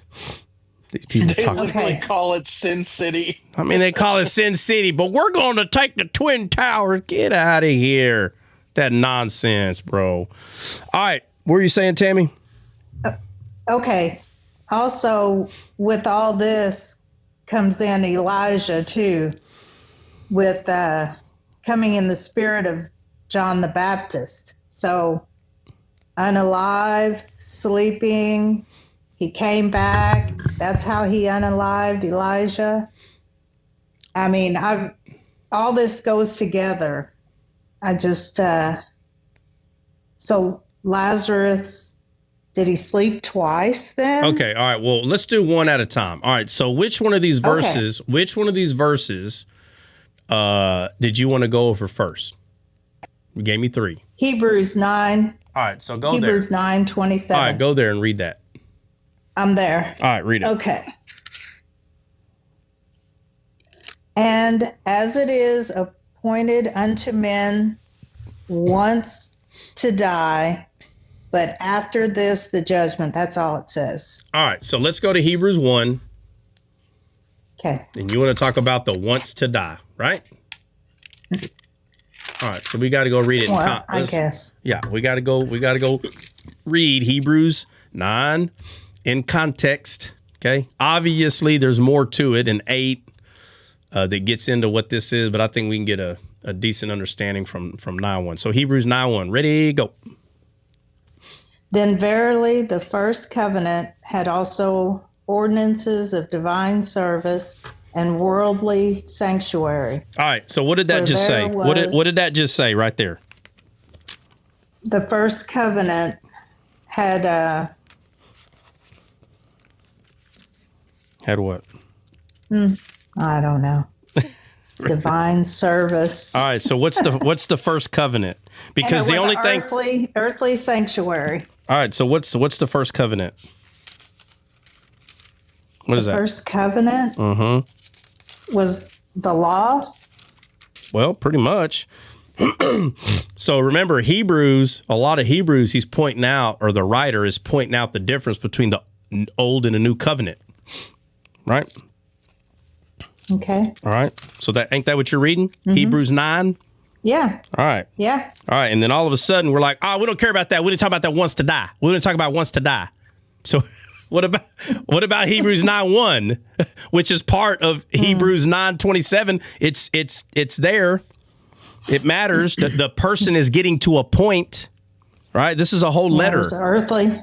Okay. So earthly sanctuary. All right. So 9:1. Yeah. It says, then verily the first covenant, remember, because in 8, golly, we could do the whole thing, but heck no. So let me go to 8:3. Let's see. For every high priest is ordained. Okay, so in chapter 8, I'm just trying to show you what he's talking about.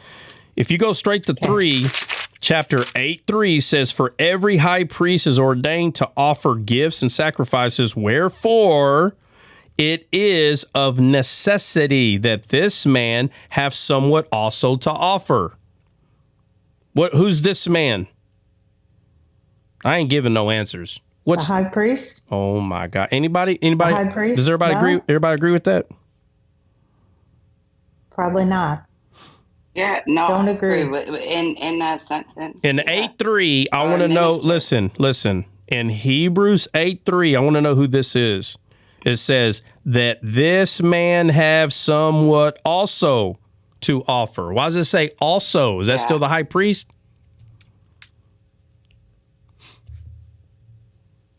I think it is. So then who is it talking about? Someone else? Yeah, but see, what I'm saying, Tammy, if you understood the book of Hebrews, you would already know who this is talking about. Yeah, I don't understand the book of Hebrews. I know. That's why y'all got, when y'all taking a shower, y'all need to let the Bible be read to y'all, like all the time, whatever chance you got. Because now we talking about Lazarus being dead, and we go to Hebrews 9, wants to die, and we didn't even know Hebrews talking about somebody else instead of the high priest right here. It matters. I'll show you. But we ain't moving forward, so someone tells me who that is. So, Tammy, you better get to studying right now. You better Google. No, I'm saying, are you saying this is not Christ? Did you just get here? Did you just? No, because when they were saying the high priest, No. Did you right? did you hear the question that I asked or no? What was the question You I said, asked? who is this? Who Okay, is this so man? if I'm asking who is Who it, is this? hold on a second, Jay. If I'm asking who is this, why would you say, am I saying it is or is not somebody? I'm asking, who is this? It's a question. When they said I know, but they said the priest, right? And you said no, right? I said no to what? I didn't say yes or no to nothing. When they said, No, I didn't say yes or no okay, I'm sorry, to I thought nothing. you said no. I don't know where you're getting that from. My question is, listen, I'm going to ask you, Jay White. Here's my question. Same question that I asked everybody else. Hebrews 8 in verse 3, it says, for every high priest is ordained to offer gifts and sacrifices, wherefore it is of necessity that this man have somewhat also to offer. I'm saying where it says that this man, who's this man right here? I want to know who that is. I would say, Huh? I would say Jesus. Why? Why would you say that? I agree. Why? But why would you say that? Because he's Because the he only offered- one. He's the only man that he couldn't find a man, so he had to come himself. Well, that's true in the Bible, but I'm saying, where's the proof that this man? Well, where's the proof that that's Jesus right here, though?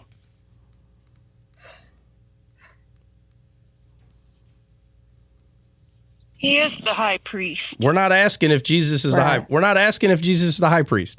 That's not the question. The question is, where's the proof? Listen to my question. Where's the proof that verse 3, where it says that this man have somewhat also to offer? Where's the proof that that's talking about Jesus?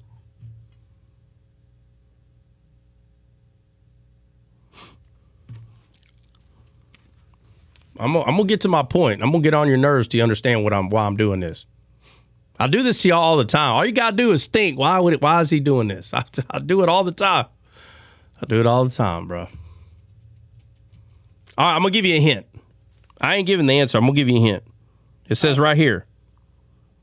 Watch. I'm gonna put an emphasis. No, what's the word I'm looking for?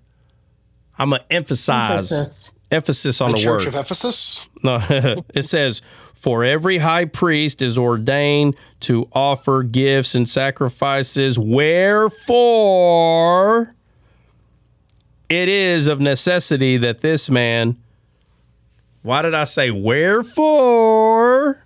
So we can go find out where. Yes. Okay. So obviously the answer is before chapter 8.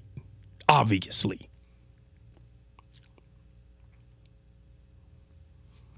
Guys, if you see a wherefore or a therefore, you have to go find out why it's therefore. Why is it therefore? It's going to be before the therefore. You, Christ are the priest forever, according to the order of Melchizedek. Are you going to give everybody a chapter? What are you reading? What are you reading, Tammy? 7, Hebrews 7. 17. All right, Hebrews 7:17. Let's see. 7:17. It says, for he testifieth, thou art a priest forever after the order. I don't see Jesus there. Who's it talking about? No. Mm-mm. I need proof. Who is this talking about? Where's the proof that this is talking about Jesus? You're close. That's a close answer. Prove it. But it ain't good enough. It ain't good enough. It's close though. I'm saying you are a finger away. A finger away. Maybe y'all need to go a little. How about in 46? I don't know. I can't hear. What? Hebrews what you got, Faith? Hebrews 7:26. 26? You going backwards. You went backwards. 17 was close.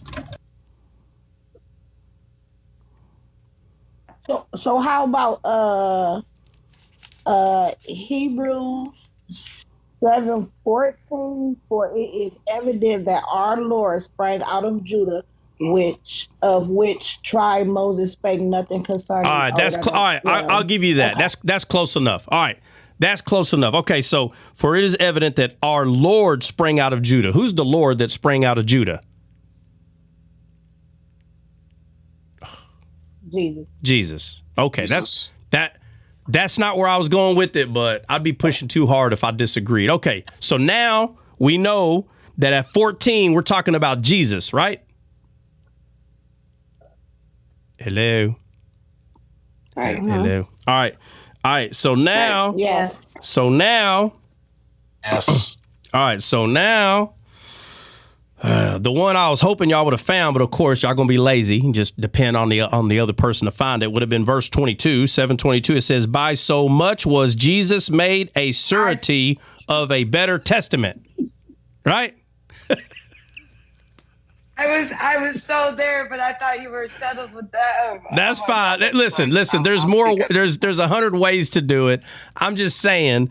We should at least know in 7:22 that it's talking about Jesus right there, right? In 22. Right? Yeah, that's okay. All right. I mean, it's even got his name there. He got his name right there. I mean, we're talking about Jesus right here. Okay. And then 23, it says, "And they truly were many priests." So he's talking about Jesus, but he's also talking about priests too, right? Said because they were not suffered to continue by reason of death. He said, but this man, so who's this man? Hello? Jesus. Okay. But this man, because he continueth ever, hath an unchangeable priesthood. So it's saying Jesus is the priest, unchangeable, forever, right? Okay. Yeah. And then it says, wherefore, he, who's the he? Jesus, is able also to save them to uttermost and come unto God by himself, seeing he ever liveth to make intercession for them. For such a high priest became us, who is holy, harmless, undefiled, separate from sinners, and made higher than the heavens, who, talking about Jesus, needeth not daily as those high priests to offer up sacrifice first for his own sins, and then for the people's. For this he did once when he offered up himself. So what is 27 saying? He is the perpetual sacrifice. It's saying that the priest, the man priest, had to go offer. They had to make an offering for their sin, but he only had to do it once and final for all. Right. Okay, so 28. It's crazy how people misunderstand that. But anyway, 28 says, for the law. What law? What law is this? Somebody go look that up in the Greek. That word for law right there.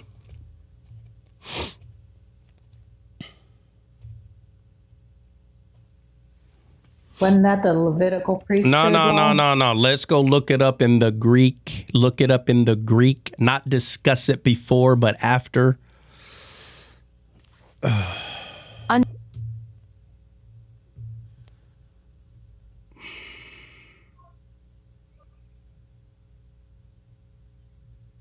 What verse are we in, guys?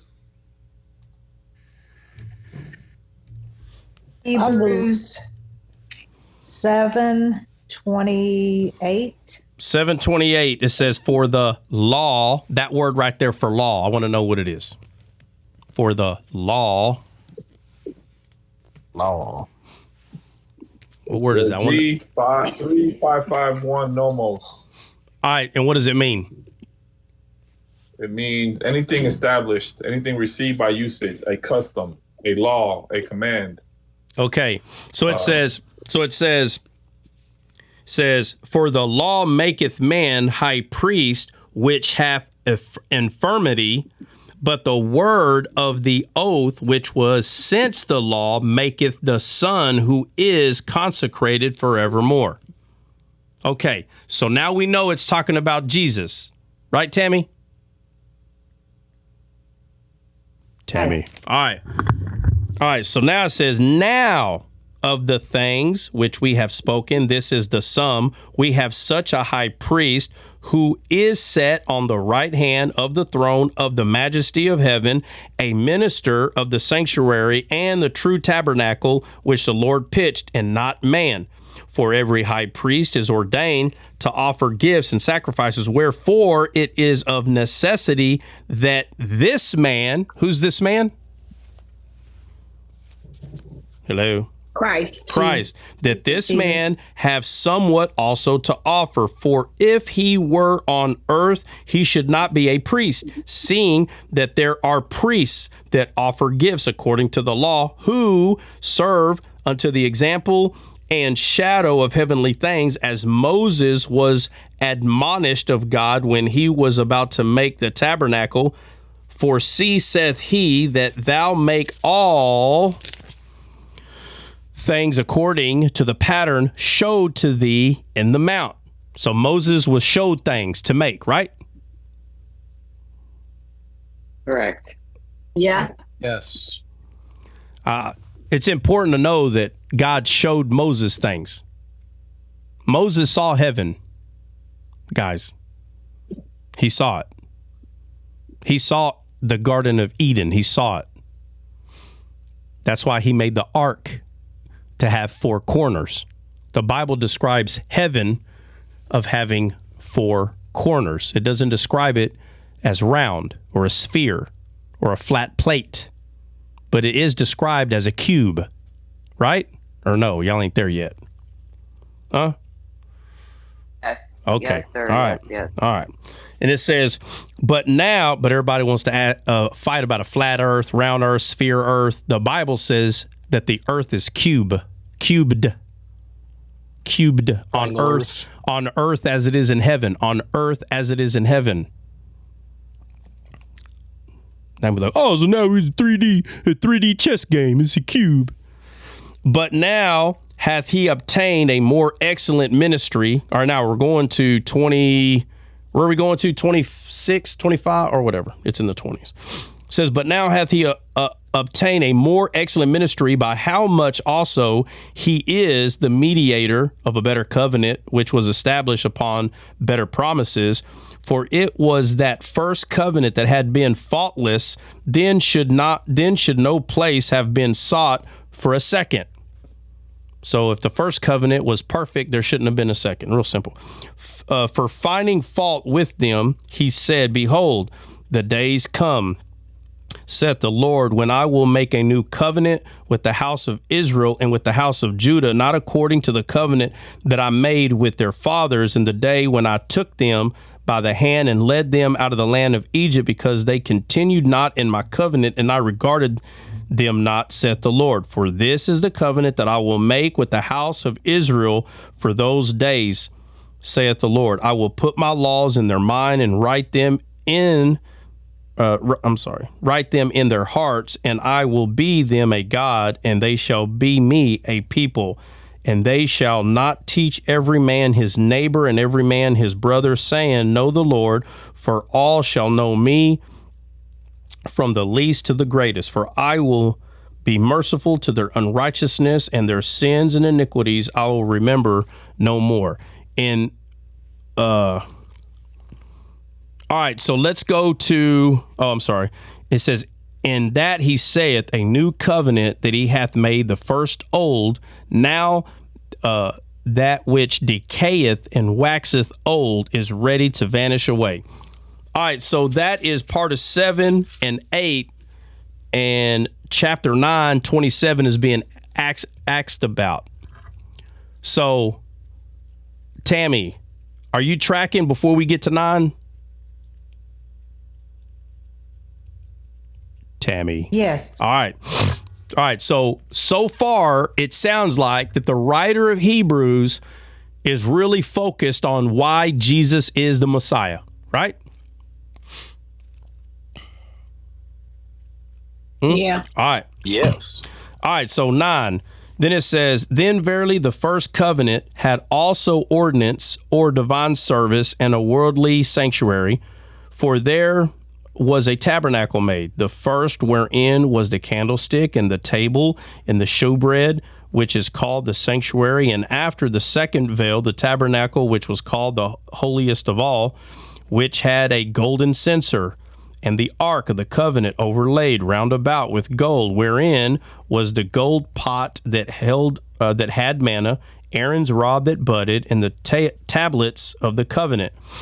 And over it the cherubims of glory shadowing the mercy seat shadowing the mercy seat, of which we cannot now speak particularly.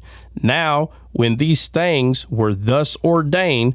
Okay, so far, Tammy, what's being explained here? Everything that's in the temple. Right, but if you put that together with 7 and 8, what's the purpose that the Hebrew writer is doing this? What's the reason he's talking about all this? To show you what was on earth first. The worldly sanctuary. Yeah, but what's the point? Right, but what's the point? Why is he talking about? What is the point? So far, what's the point? Why is he talking about this stuff? He has to show you the physical before he shows you the spiritual. Right, because he's pointing out shadows, right? Yes. Okay. Yes. All right. All right, let's see. Speak particularly. Okay, now that 7. But into the second went the high priest alone once every year, not without blood, which he offered for himself and for the errors of other people, the Holy Ghost, this signifying that the way into the holiest of all was not yet made manifest, while as the first tabernacle was yet standing, which was a figure for the time then present, in which were offered both gifts and sacrifices that could not make him that did the service perfect, as pertaining to the conscience, which stood only in meats and drinks and divers washings, the carnal ordinances imposed on them until the time of reformation. So there's a time of reforming.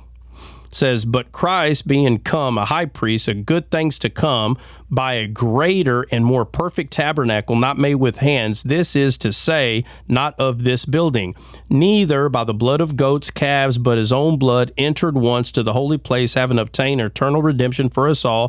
For if the blood of bulls and goats and ashes of a heifer, the red heifer, sprinkling the unclean sanctified to the purifying of the flesh, how much more shall the blood of Christ, who through... All right, so I'm going to skip a few verses just to prove that he's talking about the same thing. So if we come all the way down to 19, he goes, for when Moses had spoken every precept to all the people according to the law, he took the blood of the calves and the goats with water and scarlet wool, hyssop, and sprinkled both the book and all the people, saying, this is the blood of the testament which God hath enjoined unto you. Moreover, he sprinkled with blood both the tabernacle and all the vessels and the ministry. So he's still talking about the same thing.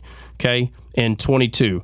22. And almost all things are by the law purged with blood, and without shedding blood is no remission.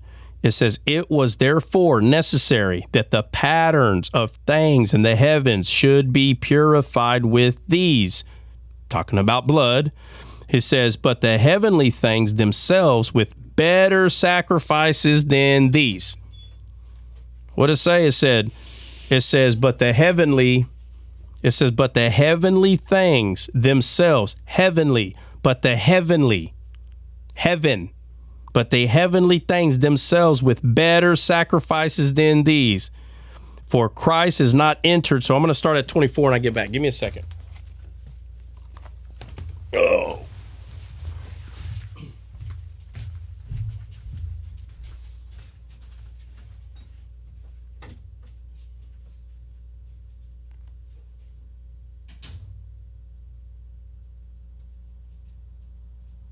So how about them Pistons?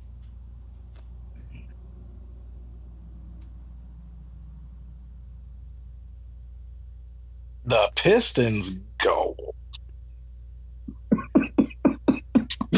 I found that quite hilarious. I was laughing harder on mute, but you know I'm a corny queen.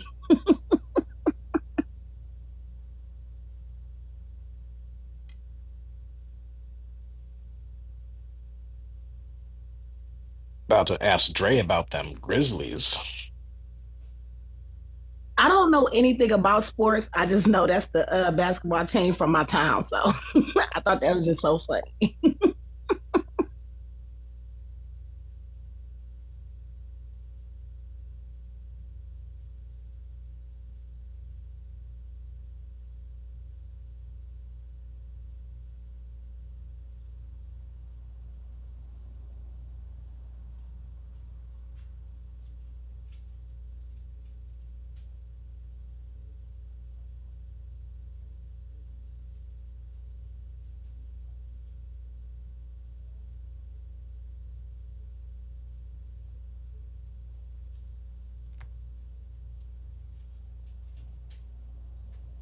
That sounds silly, but because I don't follow. Is that basketball? It's not silly, sister, but the Pistons is basketball. Okay, thank you. It's not silly at all, believe me.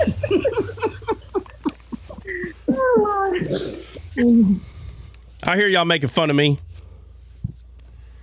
I'm just kidding. What y'all talking about? Nah. No, I was kidding.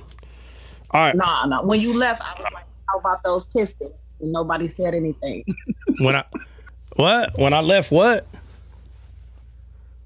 We're quiet. I said, so how about those Pistons? Oh. Okay. Let's see. And I asked, is that basketball? Because I don't know anything about that. Yeah. All right. Let's move on real quick. I was gonna say, what, Christian? What? Right. No, I was piggybacking off them. I was gonna say Trout's got his white tee man over there on Dallas now. We'll see. How about that? We'll see. All right. 24. Let's see. Blah, blah, blah. All right. For Christ is not entered into the holy places made with hands, which are the figures of the true, but into heaven itself, now to appear in the presence of God for us, nor yet that he should offer himself often as a high priest entereth to the holy places every year with blood of others, for then must he often have suffered since the foundation of the world. But now, once in the end of the world, hath he appeared to put away sin by the sacrifice himself. Put away sin. Put away sin. So is sin put away or not? Huh? Yes, it's put away. Guys, sin is put away. People are not going to hell because of sin. Okay? Just think about it. Just use your common sense on this one. The problem is people keep looking at actions of sin. They're not looking at what was producing it. They keep looking at actions. The dead spirit was the problem. And Jesus resurrected that. Do you understand? The problem has been solved. So sin has been put away. So crazy to me. But again, it's, if you put your own son to death, would it be enough? I want you to use just some very small common sense real quick. If you went out of your way and put your own child to death for the sins of the world, would it be enough or not? Huh? Hello. Oh, because we have a fallen nature. I'm just asking the truth question right now. Would that be enough? It's a yes or no. No. It wouldn't be enough? Yes, it's enough. You don't think it's enough, you said Chris? your son, like your human son. Oh, my God, bro. Okay, who understands what I'm asking? Who understands what I'm asking? Yeah. I would say, yeah, to be honest with you, that would be enough. That would be He was enough. Yeah. Okay, Jesus so was what enough, I'm saying, yes. all right, fine, I'll say it away, Christian, if you were God, Lord have mercy, and you said, my son is going to take away the sin of the world, would it be enough? Or would humans tell you, Lord, forever. it's not enough, Lord. What your son did is not enough. So he's either enough. Forever. Okay. So that's the point I'm making. It's enough. Trust me. Jesus' sacrifice is enough for God's sakes. The problem is now fixed. So when people go, no, but you still sin, they don't understand Roman. There's a lot that these people do not understand.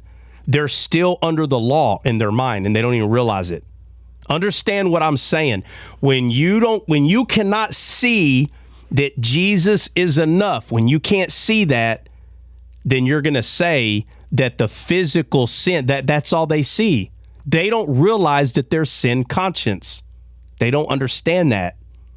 They still look at the physical sin, the action of sin that they're doing, and they don't understand that the sin itself, which is not an action, it's a noun, a person, place, or a thing, that sin itself has been taken care of. It's done away.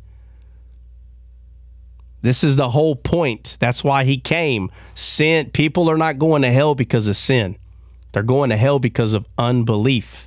That's why they go to hell. They don't believe that their sin is covered by Christ. And when you don't believe that, my friend, you're not saved.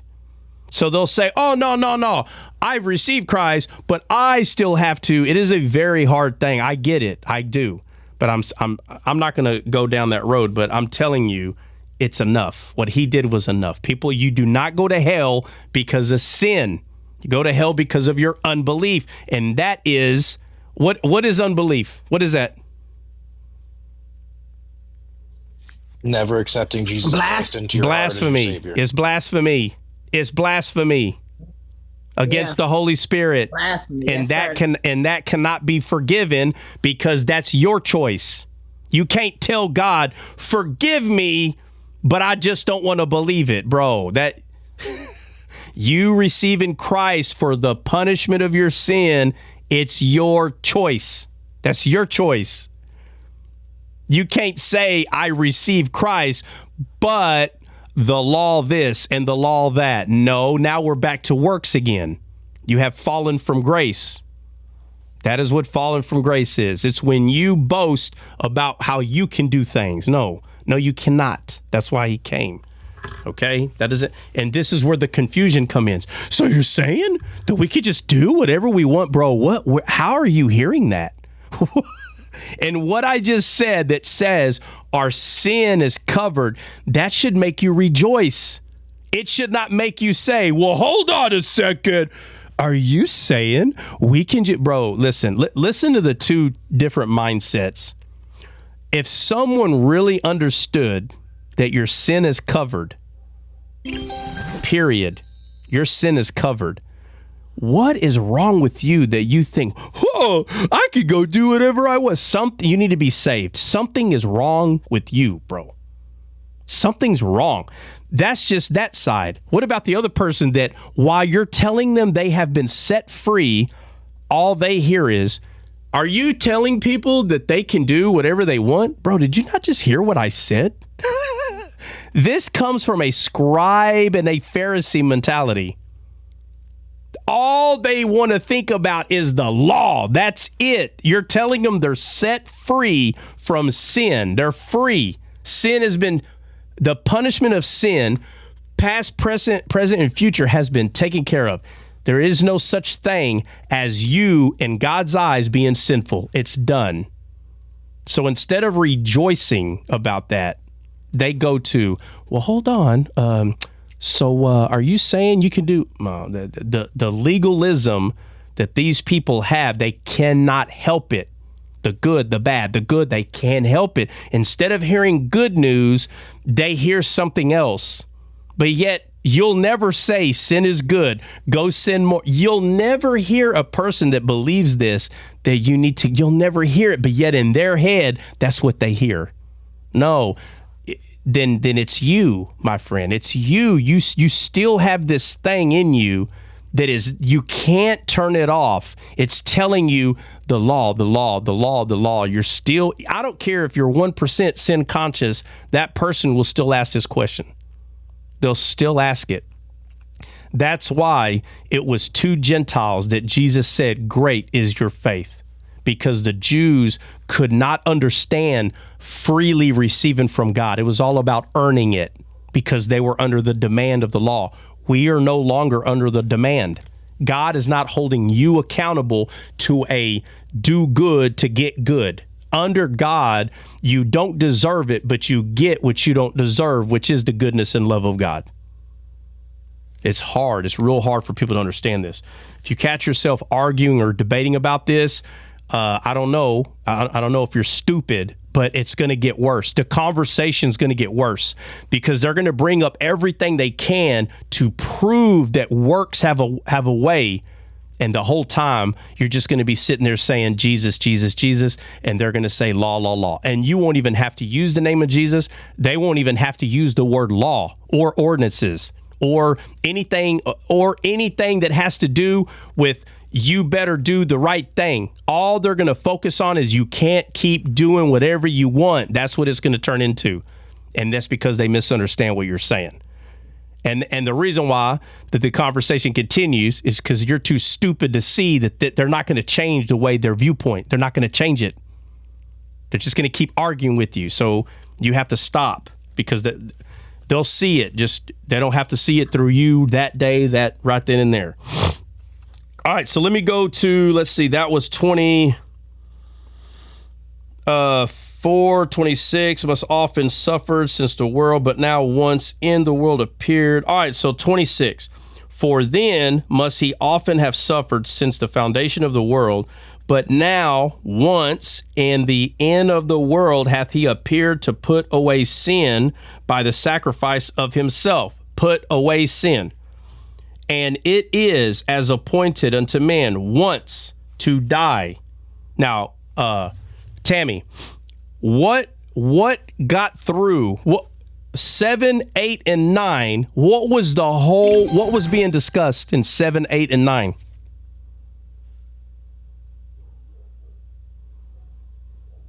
Jesus is the only payment for our and that's sin. And listen, I can go further back, but just to get to the point, 7, 8, and 9 is all about one man dying, right? Right. So what the heck could 27 be saying? I want you to read it. 27. And it is appointed unto men once to die, but after this the judgment. Okay, now I want you to answer my question. 7, 8. It's Jesus, hold on a second. Hold on. Hold on.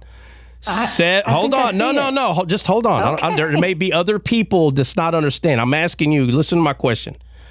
Chapters. We're not talking about verses. We're talking about 3 chapters. It's more than that, but I'm just bringing up these 3. If all 3 chapters, 7, 8, and 9, so far have been talking about Jesus's death, how in the heck is 27 not talking about Jesus's death? Right. Okay, but we're not done. I just, okay. Context matters. Context. Okay. Gotcha. All right, so it says, and as it is appointed unto man once to die, but after this, the judgment, right? After the death, the judgment, okay?